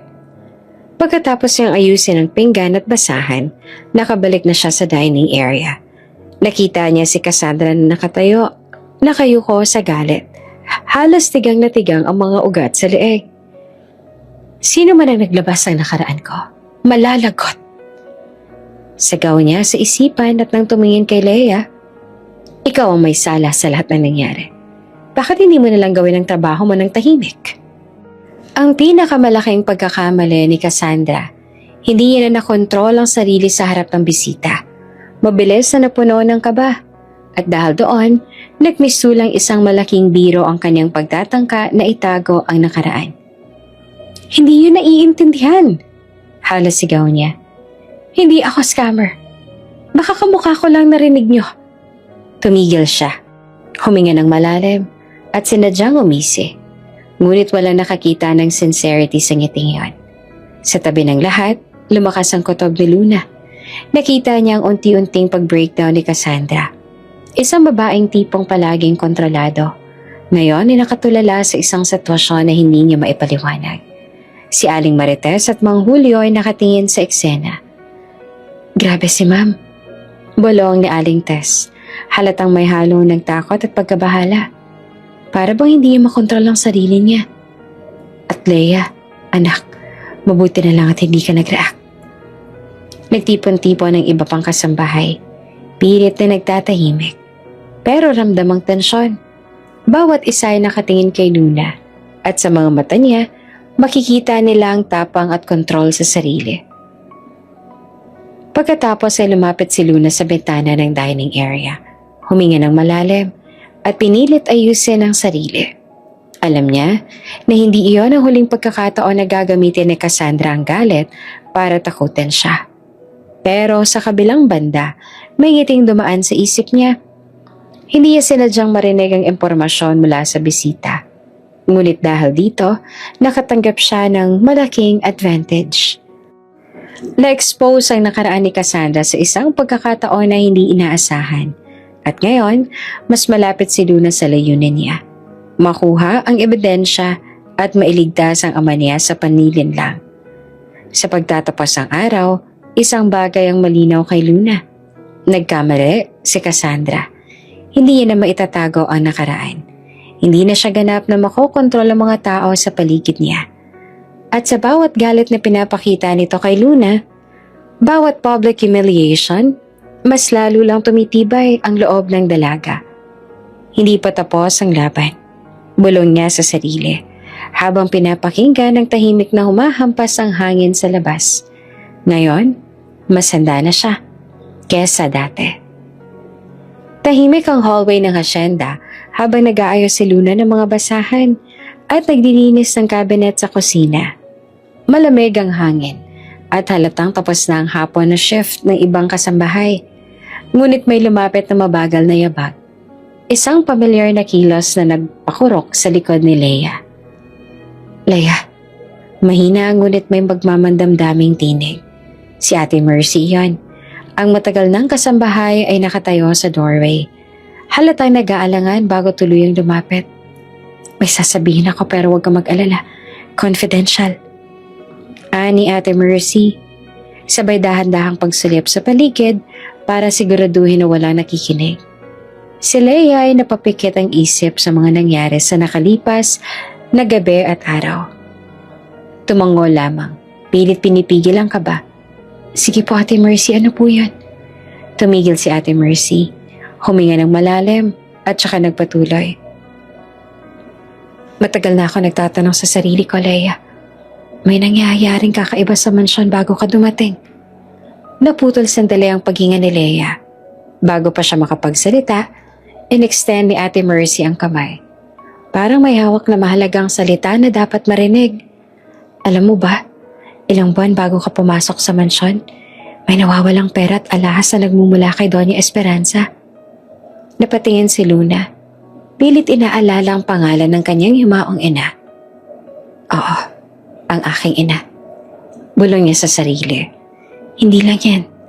Dagdag pa ni Ate Mercy na mabigat ang tono. Ilang buwan na rin may suspetsya si Don Mateo, pero wala siyang sapat na ebidensya. Ang pinagtutuunan niya ng mata, si Ma'am Cassandra. Natahimik si Luna. Halos mawala ng hininga. Ano? Bakit si Ma'am? Nag-shake ang ulo ni Ate Mercy. Hindi ko rin alam. Ani Ate Mercy na dahan-dahang huminga.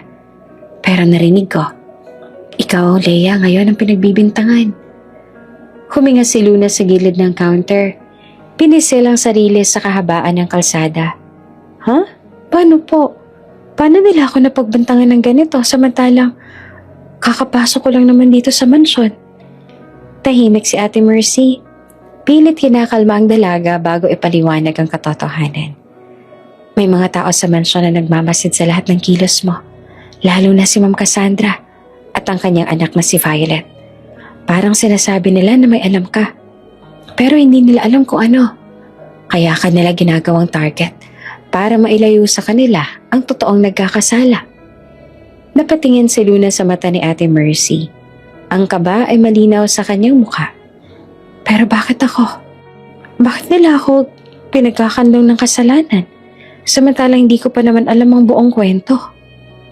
Ngumiti si Ate Mercy ng kaunti.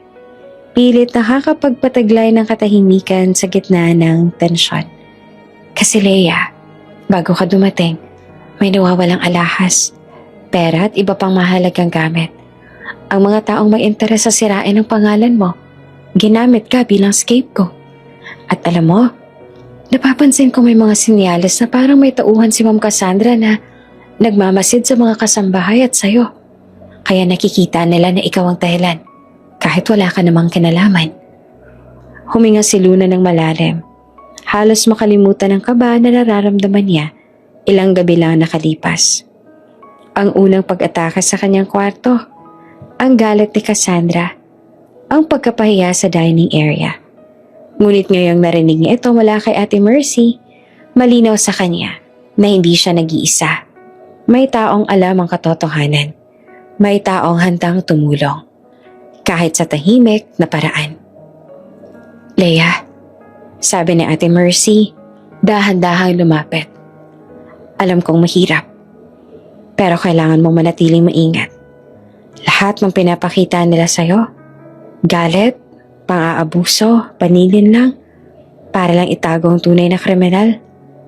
At sa iyong pagiging matapang, may pagkakataon tayong maglabas ng katotohanan. Pinisil ang kamay ni Ate Mercy sa sandaling iyon.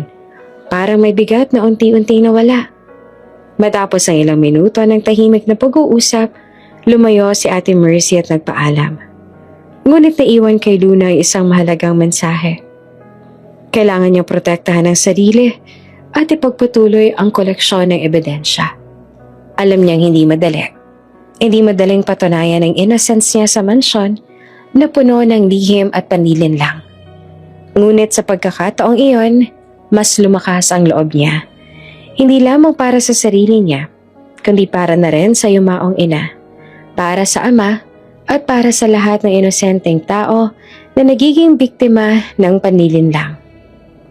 Bago natapos ang gabi, tinitigan ni Leia ang mansyon mula sa bintana ng kanyang kwarto. Ang mga ilaw sa corridor ay kumikislap at ramdam niya ang tensyon sa bawat sulok. Ang laban ay hindi pa tapos. Ngunit sa pagkakataong yon, alam ni Luna na may kakampi siya sa dilim. Isang taong handang magturo ng direksyon kahit tahimik. At iyon ang simula ng mas maingat at mas matibay na pagbuo ng ebidensya. Tahimik ang hapon sa mansyon. Ngunit ramdam ni Leia ang tensyon sa bawat sulok ng sala. Nakatayo siya sa tabi ng counter, abala sa paglilinis, ngunit may kakaibang aura sa paligid. Alam niyang may balak si Cassandra. Isang bagay na matagal niya nang naramdaman sa kilos sa titig na to sa kanya. Ngunit ngayon, malinaw sa bawat galaw ni Cassandra na may tinatagong plano. Lumapit si Cassandra kay Leia na parang walang nangyayari. Leia, pwede mo bang ayusin yung bag kong naiwan sa lounge? Tanong nito. Halatang mabait sa tono ngunit may kasamang pagkukunwari. Opo, ma'am. Sagot naman ni Leia at dahan-dahang lumapit sa bag. Habang binubuksan ng zipper ni Leia ang bag, marahang inilagay ni Cassandra ang mamahaling bracelet sa gilid ng bulsa ng apron ng dalaga. Isang bracelet na matagal nang hinahanap sa koleksyon ng mansyon. Hindi naman iyon napansin ni Leia. Sa isip niya, ordinaryong bag lamang iyon na lilinisin. Hindi niya alam na sa bawat galaw niya may nakamasid at bawat hakbang ay nire-record sa mga mata ni Cassandra. Sandali lang, tinawag ni Cassandra ang security ng mansyon. May nawawala sa koleksyon ng mansyon. Si Leia lang naman ang nandito kanina. Kapkapan niyo nga siya? Sigaw nito at puno ng paninira at galit. Nagulat naman si Luna. Ha? Paano po? Hindi po ako. Hindi na siya pinakinggan. Hinila siya ng isang security guard at ramdam ang pagkahulog ng dibdib niya. Ang mga kasambahay na nakasaksi sa lahat ay natigilan na tila nag-aalangan kung kanino titindigan. Leia, halika rito. Magpaliwanag ka. Sambit ni Cassandra. At halos lahat ng kasambahay ay tumingin sa dalaga. Nakatingin na parang siyang may sala. Humarap si Luna sa harap ng lahat. At kahit alam niyang inosente siya, ramdam ang bigat ng tanong ng iba. Hindi po ako. Hindi ko po kinuha yun doon. Ngunit halos lahat ay naniniwala sa sinabi ni Cassandra. Ang dating mabait na mukha ni Cassandra ay napuno ng paninindigan at panilinlang. Si Violet na kasamang nanonood ay nakangiti sa tuwa, parang nakakita ng palabas. At Leia, tama na nga. Umamin ka na. Bago ka pa mapalayas. Sigaw ni Cassandra. Punong-puno ng panghahamak. Huminga si Luna ng malalim. Pilit pinigil ang galit at takot. Alam niya hindi pwedeng mawala ng kontrol. Biglang pumutok ang pinto ng mansyon. Anong nangyayari dito? Sigaw ni Don Mateo. Nakaagad nakaramdam ng tensyon sa boses ni Cassandra at sa pagtalo ng mga mata ng kasambahay sa paligid. Si Cassandra, na unang nagpakita ng pagkontrol, ay biglang napangiti. Isang pagkukunwari. Darling, si Leia ang kumuha ng bracelet. Kailangan mo siyang maparusahan. Tumigil si Don Mateo sa gitna ng sala. Nagulat at ramdam ang kanyang pagkabigla. Leia? Tawag niya sa dalaga sabay lapit. Si Leia naman ay natigilan. Ngunit agad na naglatag ng mga kamay sa harapan. Nagpapakita ng kainosentehan. Don Mateo, hindi po ako. Hindi ko po kinuha yun. Sabi ni Leia na nanginginig, ngunit tapat ang tingin sa ama. Tahimik ang mansyon. Nananatili si Don Mateo sa gitna ng dalawa. Si Cassandra na matigas ang mukha, pilit nagpapanatili ng panlilinlang. At si Leia na halos maluha ngunit naninindigan. Cassandra, mahinang simula ng ama. Ngunit puno ng malamig na pagdinig. Ano ba talagang nangyayari? Napatigil naman si Cassandra. Sa loob ng ilang segundo, halos mabangga ang pagkakatakot. Hindi niya alam kung paano itutuloy ang plano. Ngunit dali-dali niyang tinutukan ang paninindigan niya. Mateo, sila yung kumuha. Pakiusap, dapat siyang maparusahan. Dahil sa tamang oras, tamang paninindigan, at sa presensya ng ama, hindi na makapagpatuloy si Cassandra sa kanyang panilinlang. Si Don Mateo ay tumingin kay Leia. Nagdadalawang isip ngunit ramdam ang katapatan sa mga mata ng dalaga. Leia, mahinang simula, ngunit may halong proteksyon at tiwala. Ikaw ba talaga? Huminga ng malalim si Luna. Pinipilit panatilihin ang kanyang katahimikan at dignidad. Alam niya hindi pa tapos ang laban. Ngunit sa sandaling iyon, may panimulang liwanag. Ang katotohanan ay nagsimulang lumabas sa gitna ng pandilinlang ni Cassandra. Tahimik ang sala ng mansyon matapos ang eksena ng bracelet. Lahat ng kasambahay ay nakatitig. Parang bumitaw sa sarili nilang hininga. Hinintay ang susunod na mangyayari. Si Luna ay nakatayo.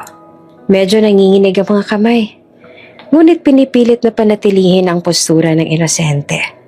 Si Don Mateo nakatayo sa gitna ng sala. Napatingin sa dalaga ng may halong galit at kalituhan. Hindi naman makapaniwala ang Don. Ang dalaga na kilala niya bilang mabait at maasikaso ay biglang napagbintangan ng ganitong kasalanan. Leia, mahina ang boses niya. Puno ng pagtataka. Hindi ako makapaniwala. Hindi pwede na ikaw magnanakaw. Ang puso naman ni Luna ay halos sumabog. Hindi niya pa kayang isiwalat sa ama ang buong katauhan niya bilang Luna Villarosa. Hindi pa. Kailangan niyang maghintay ng tamang pagkakataon. Ng perfect timing, bago niya ilantad ang lahat. Ngunit sa loob ng nag-iiyak siya ng tahimik.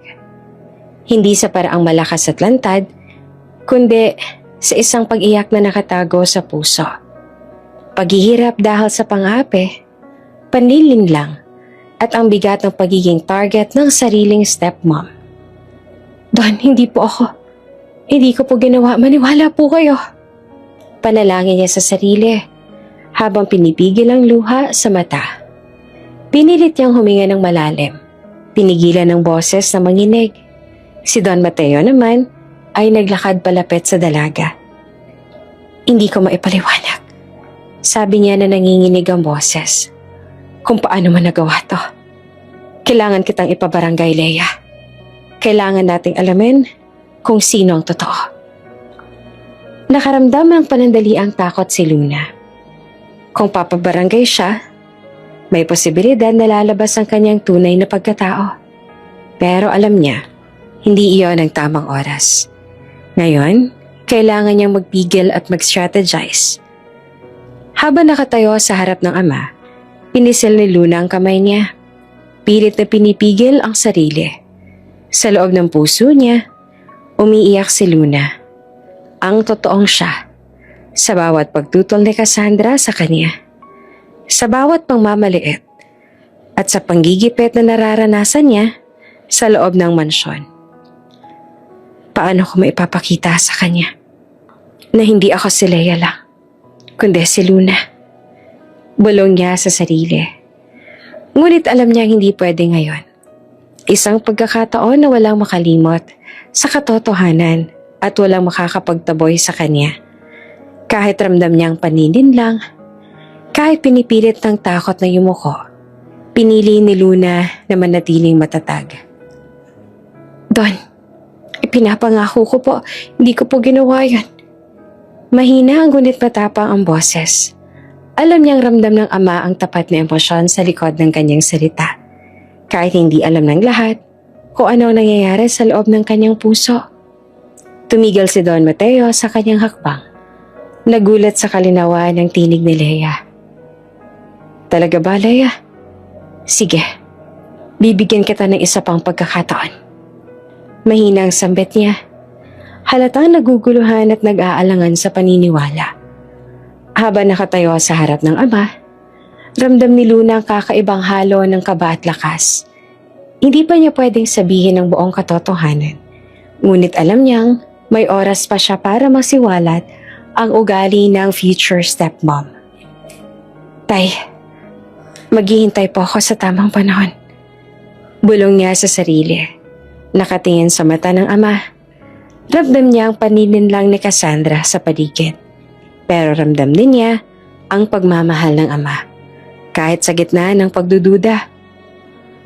Bago naglakad si Don Mateo papunta sa hallway upang ayusin ang sitwasyon, huminga si Luna ng malalim. Pinilit niyang ilagay ang sarili sa mental state ng isang matapang na tagamasid. Hindi basta-basta ang isang inosenteng katulong na nagiging biktima. Umikot si Luna sa dining area. Pinagmamasdan ng bawat galaw ng kasambahay. Sinisiguro ang walang makakaagaw sa kanyang ebidensya.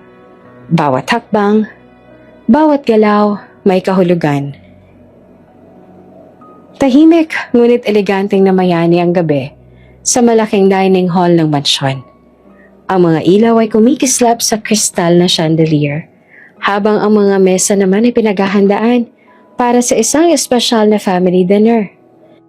Isang engagement celebration na inaasahan ng buong pamilya at mga business partners.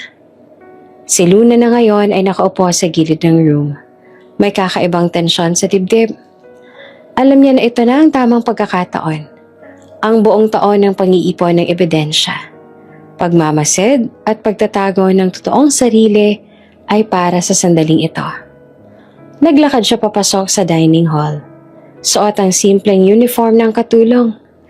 Ang mga prosthetic na ginamit niya upang magmukhang ibang tao. Ang make-up, wig, at braces ay unti-unting tinanggal, pinakita ang totoong mukha niya. Si Luna Villarosa. Tahimik ang lahat sa kanyang paglapit. Ang mga business partners at kaibigan ng pamilya ay nakatingin. Halatang naguguluhan. Ngunit ang pinakamalaking reaksyon ay mula sa ama niya. Leia? Luna? Sigaw ni Don Mateo. Halos hindi makapaniwala sa nakikita. Si Luna, matagal niya ng anak, na akala niya ay nasa Hong Kong, ay nakaharap na sa kanya. Buong determinasyon sa mga mata. Hindi na nag-aksaya ng panahon si Luna. Mabilis niyang inilabas ang kanyang laptop. Nag-play ng video recordings. Mga lihim na kuha sa mga pag-uusap ni Cassandra at Violet. Kasama ang mga bulong ng kasambahay tungkol sa panlilinlang at pang-aabuso sa loob ng mansyon. Isa-isa niyang pinakita ang mga screenshots ng text messages at email exchanges. Pati na ang forged documents sa pinaghahalo-halo ni Cassandra upang maitago ang kanyang kasamaan. Lahat ng ebidensya ay malinaw. Walang puwang para sa pagdududa. Ang mga bisita, dating masaya at abala sa engagement dinner, ay nananatiling nakatunganga. Ramdam ang tensyon sa bawat mata. Si Cassandra, na akala niya ay nakontrol ang sitwasyon, ay walang magawa. Hindi to totoo. Sigaw niya. Halos nanginginig sa galit at takot. Ngunit bawat video at screenshot ay malinaw. Hindi siya makapagtanggi. Habang iniisa-isang nilalantad ni Luna ang ebidensya, unti-unting bumabagsak ang fasad ni Cassandra. Nahihiya sa harap ng lahat. Sa pamilya, sa mga bisita, at higit sa lahat, sa ama ni Luna. Sa huling bahagi ng presentation, nahimatay si Cassandra sa kahihiyan. Ang perfect image niya na ipinakita sa lahat ay naglaho sa isang iglap. Si Don Mateo, bagaman nagulat at napahiya sa pangyayari, ay mabilis na kumilos. Lumapit siya kay Luna at niyakap ito ng mahigpit. Luna, anak ko, hindi ko malang napansin na andito ka lang pala sa mansyon. Pasensya ka sa lahat ng nangyari sa'yo dito. Sambit niya na may halong luha sa mata. Si Luna, kahit ramdamang lungkot sa loob, ay ngumiti ng mahinahon. Tatay, mahal na mahal kita. Ngunit kailangan kong ipakita ang katotohanan para sa lahat. Sagot niya na puno ng paggalang at tapang. Ang mga business partners at kaibigan ay namangha sa pagiging matapang ni Luna. Hindi lamang niya nailantad ang kasinungalingan ni Cassandra, kundi pinakita rin niya ang kanyang katapatan, katalinuhan at pagmamahal sa pamilya. Ang dining hall ay napuno ng halo ng sorpresa, pagkabigla, paghanga. Si Violet na akala niya ay nakontrol si Leia na ngayon ay si Luna ay nananatiling tahimik. Halatang natutulala sa nangyari. Si Cassandra na dati dominant at matapang sa lahat, ngayon ay walang magawa kundi humarap sa katotohanan. Ang engagement dinner na dapat ay puno ng saya ay naging eksena ng pagwawakas sa panlilinlang. Si Luna na nakatayo sa harap ng lahat ay kumikislap sa kanyang determinasyon. Alam niyang hindi pa tapos ang laban. Ngunit sa gabing iyon, napatunayan niya na ang katotohanan ay mas malakas kesa sa sinumang manlilinlang. At sa kabila ng lahat, isang bagong simula ang naghihintay sa pamilya Villarosa. Isang simula na puno ng katotohanan, pagmamahal at pag-asa sa tamang hinaharap. Matapos ang magulong engagement dinner, nanatili ang tensyon sa mansyon.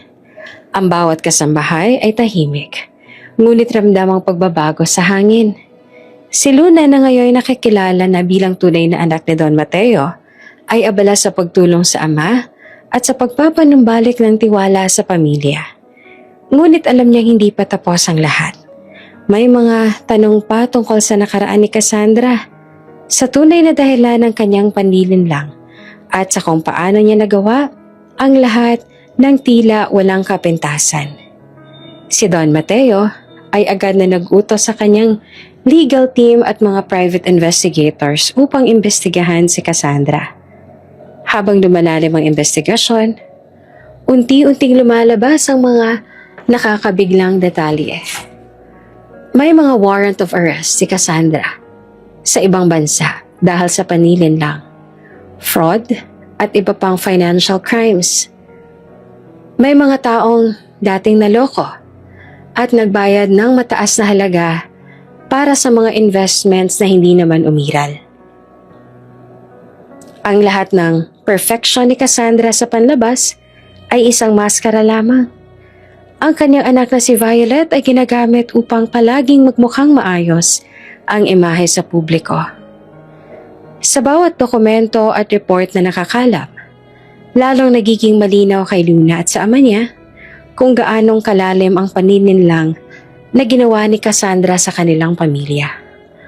Napag-alaman nila na si Violet ay hindi lang basta spoiled brat.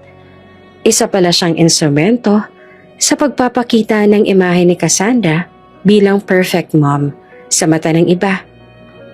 Isang paraan para mas maligaw ang mga mata sa totoong pagkatao ng ina niya. Ang galit ni Luna sa nakaraang mga pang-aabuso ay unti-unting nauugnay sa mas malalim na plano ni Cassandra. Lahat ng ginawa ng dalaga sa mansyon, mula sa panlilinlang, pangmamaliit sa kasambahay, at pananakot kay Leia, ay bahagi ng mas malaking manipulative scheme upang panatilihin ang kontrol at protektahan ng sarili mula sa hustisya. Habang lumalalim ang investigasyon, unti-unting napagtatanto ni Don Mateo ang saklaw ng panlilinlang. Hindi lang ang kanyang sariling pananampalataya at mabuting babae ang naabuso, kundi pati ang tiwala ng pamilya sa kabuuan. Luna, anak, salamat sa tapang mo, sabi niya sa kwarto. Hawak ang kamay ng anak. Kung hindi dahil sa'yo, hindi ko malalaman ang buong katotohanan. Ngayon, alam na natin. Hindi lahat ng nakikita natin ay totoo. May mga tao nagtatago sa likod ng magandang mukha. Ngumiti naman si Luna. Ramdam ang bigat na unti-unting nababawasan. Tay, kailangan po natin ng tiyaga at tama ng timing. Kaya lumabas ang lahat ng ebidensya sa tamang pagkakataon. Dahil sa mga warrants at ebidensya, Agad na kumilos ang mga otoridad. Si Cassandra ay nasa ilalim na ng surveillance at balak na ipatawag sa korte. Lahat ng accounts, assets, at bank records ay sinusuri upang ma-secure ang mga ito laban sa panlilinlang at panlilinlang sa pamilya Villarosa. Ang kanyang dating reputasyon bilang socialite at perfect stepmom ay tuluyang bumagsak sa harap ng publiko. Habang nanonood sa mga dokumento at ulat, napagtanto ni Luna kung gaanong katalino at katalim ang mga plano ni Cassandra. Tay, akala natin simpleng panlilinlang lang nangyayari dito. Pero ang buhay niya, puno ng tinatagong lihim. Wanted siya sa ibang bansa. May ninakaw pa sa iba. At ginagamit ang anak niya bilang props para sa imaheng gusto niyang ipakita sa mundo. Paliwanag ni Luna Sama. Gaano man kaganda sa labas, nasa likod niya ang tunay na kasamaan. Dagdag niya na puno ng determinasyon. Ang mansyon na dating puno ng pang-aapi at panlilinlang ay unti-unting naging lugar ng kaayusan at kalinisan at moralidad. Ang mga kasambahay ay unti-unting nakaranas ng espeto at patas na trato mula sa pamumuno ng tunay na pamilya Villarosa. Ang bawat sulok ng bahay ay sinisiyasat upang matiyak na walang panlilinlang na matatagpo ang muli. Si Violet na ngayon ay unti-unting nakikita ang katotohanan tungkol sa ina, ay natuto na hindi lahat ng pinapakita sa publiko ay tunay. Sa bawat ulat, bawat warrant, bawat legal na hakbang, si Luna ay lumalakas ang loob. Alam niya ang lahat ng sakripisyo at panganib na ginawa niya bilang Leia ay nagbunga. Hindi lamang niya nailigtas ang ama mula sa panlilinlang, kundi pati ang pamilya at ang tiwala nila sa isa't isa. Tahimik, ngunit puno ang tensyon ng mansyon. Ang mga kasambahay ay abala sa kani-kanilang gawain. Ngunit ramdam ng lahat ang kakaibang pagbabago sa hangin. Si Luna ay abala sa pag-review ng bagong ebidensya laban kay Cassandra. Ramdam niya na malapit na ang sandaling makamit ang hustisya para sa pamilya. Tay, tingnan mo to, sabi ni Luna. Hawak ang report mula sa private investigator.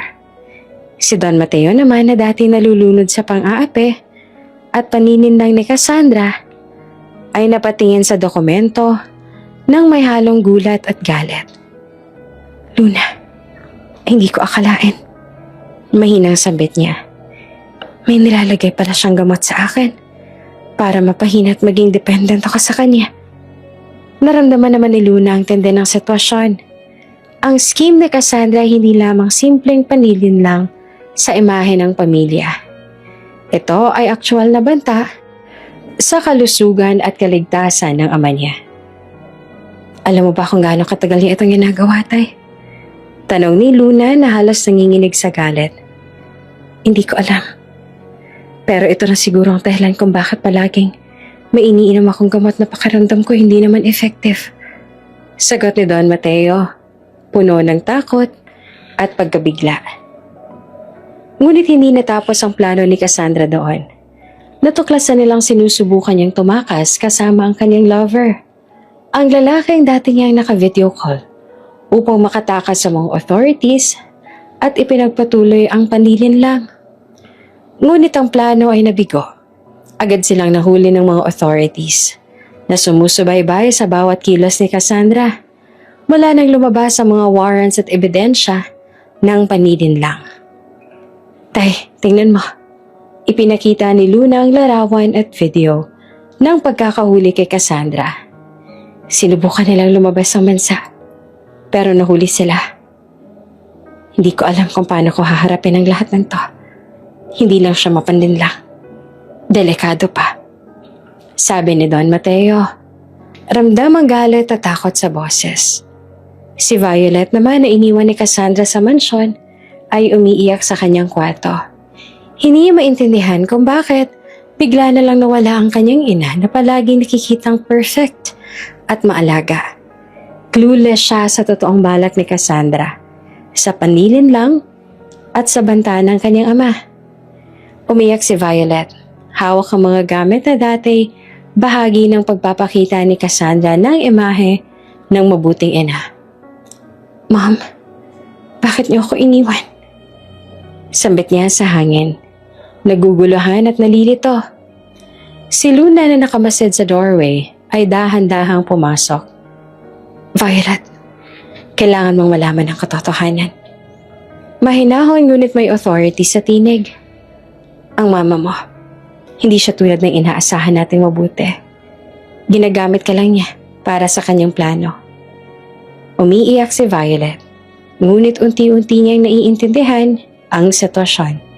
Habang si Luna ay nakatayo sa tabi niya, nagbigay ng suporta at katahimikan. Ang pagkakahuli ni Cassandra ay naglatag ng daan para sa legal na proseso. Confiscation ng assets, pagsisiyasat sa mga bank accounts, at pag-secure ng mansyon laban sa anumang panlilinlang. Si Luna, bagaman ramdam ang galit at sakit, ay pinipilit manatiling kalmado. Alam niya ang revenge ay hindi puro galit, at ito ay pagwawasto sa pinsalang ginawa ni Cassandra. At proteksyon sa pamilya Villarosa. Habang dinala si Cassandra sa custody ng authorities, natuklasan din nilang may plano pa siyang lumipat sa ibang bansa upang magtago at protektahan ang kanyang assets. Ngunit dahil sa mabilis na aksyon ng pamilya Villarosa at ng mga authorities, naputol ang lahat ng kanyang plano. Si Violet, bagamat confused at umiiyak, unti-unting natuto ang katotohanan. Ang imahe ng ina bilang perfect mom ay unti-unting nabubuwag. At ramdam niya na ang kanyang stepdad at si Luna ay handang gabayan siya. Si Luna sa kanyang tapang at katalinuhan ay nagsilbing gabay. Di lamang para sa hustisya at revenge, kundi para sa pagbawi ng tiwala at kaayusan sa mansyon. Tahimik ngunit puno ng bagong pag-asa ang mansyon. Ang dating tensyon, galit at pang-aapi na dala ni Cassandra ay unti-unting napalitan ng katahimikan at kaayusan. Sa loob ng sala, nakaupo si Don Mateo. Matalim ang iniisip ngunit ramdam ang pagmamalaki sa anak na matagal niya nang iniwan sa London. Luna anak, sobrang proud ako sa'yo, sabi niya. Bagyang nanginginig ang boses. Ramdam ang emosyon na pinipigilan. Ngumiti naman si Luna na nakamasid sa ama. Tay, hindi ko po nagawa to para sa sarili ko. Para po ito sa atin. Para sa pamilya. Sagot niya ng may tapang at init ng pagmamahal. Si Violet na dati spoiled at clueless sa totoong ugali ng ina ay unti-unti nang natuto sa bagong gabay ni Luna. Violet, halika dito. Tawag ni Luna sa dalaga habang abala sa paglilinis ng study room. Umiyak si Violet. Ngunit sa bawat salita ni Luna, unti-unti siyang nagiging receptive. Alam mo, hindi lahat ng nakikita natin ay totoo. May mga taong nagpapanggap para sirain ang iba. Pero ikaw, may pagkakataon ka pang baguhin ang sarili mo. Maging mabuting tao ka. Paliwanag ni Luna. Sa tulong ng guidance at pasensya ni Luna, unti-unting naging maayos ang asal ni Violet. Nakikita niya na hindi lahat sa mundo ay tungkol sa pagmamataas o pagpapakita ng imahe. May halaga ang katotohanan at kabutihan. Si Don Mateo, bagaman sugatan sa kanyang puso dahil sa panlilin lang ni Cassandra, ay mabilis na kumilos upang ayusin ang mansyon at buhay ng kanyang pamilya. Pinagtawag niya ang lahat ng kasambahay at tauhan. Lahat ng corrupt na abuso ang tiwala natin, aalis sa mansyon. At sa mga loyal, bibigyan ko kayo ng magandang buhay, karapatan, respeto, at seguridad. Pahayag niya ng may determinasyon. Ang loyal staff tulad ni na Ate Mercy, Lorinda, Griselda, Marites at Mang Julio ay nagpasalamat sa desisyon ni Don Mateo.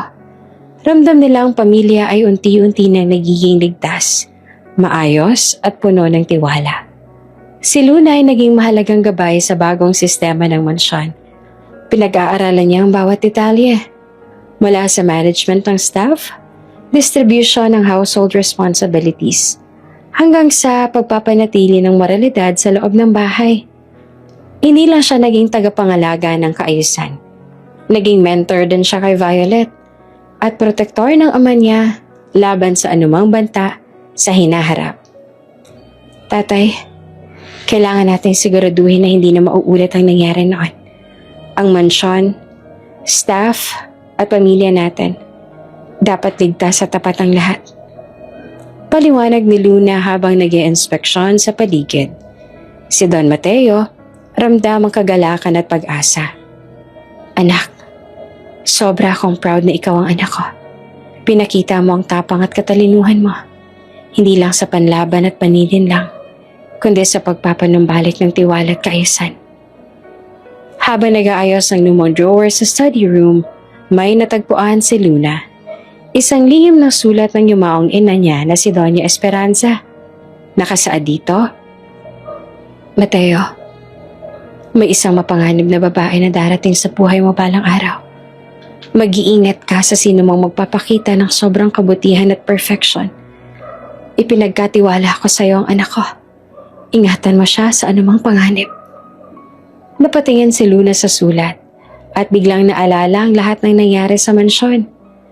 Ang kanyang pagiging sensitive sa mga stepmom, lalo na sa perfect na imaheng pinakita ni Cassandra, ay hindi basta-basta. Ngumiti si Luna, bagyang may halo ng lungkot at determinasyon. Ngayon ko naiintindihan. Nay, ito ang dahilan kung bakit pinili mo ako maging maingat. At ngayon, ginagamit ko ito para mailigtas ang tatay. Bulong niya sa sarili. Sa huling linggo ng kanilang bagong simula, ramdam ang pagbabago sa mansyon. Ang staff ay masaya at ligtas sa tamang pamamalakad. Si Violet ay natututo ng tama at nagsisimulang magpakita ng respeto at kabutihan. Si Don Mateo ay mas kalmado, tiwala sa anak, at maayos ang pamamahala sa pamilya at negosyo. Si Luna, bukod sa pagiging anak at kapatid na stepsister, ay naging tagapangalaga ng moralidad at proteksyon ng pamilya Villarosa. Ang mansyon dati puno ng panlilinlang at galit. Unti-unti naging tahanan na puno ng pagmamahal, respeto at tiwala. At sa kabila ng lahat, ramdam nila ang panibagong simula. Isang simula na puno ng katotohanan, hustisya at pagmamahal. Bago ka pa lang sa channel neto, ibang kwento ni Ate Jane, istorya mo, ikwento ko. Huwag kalimutang pindutin ang notification bell at subscribe button.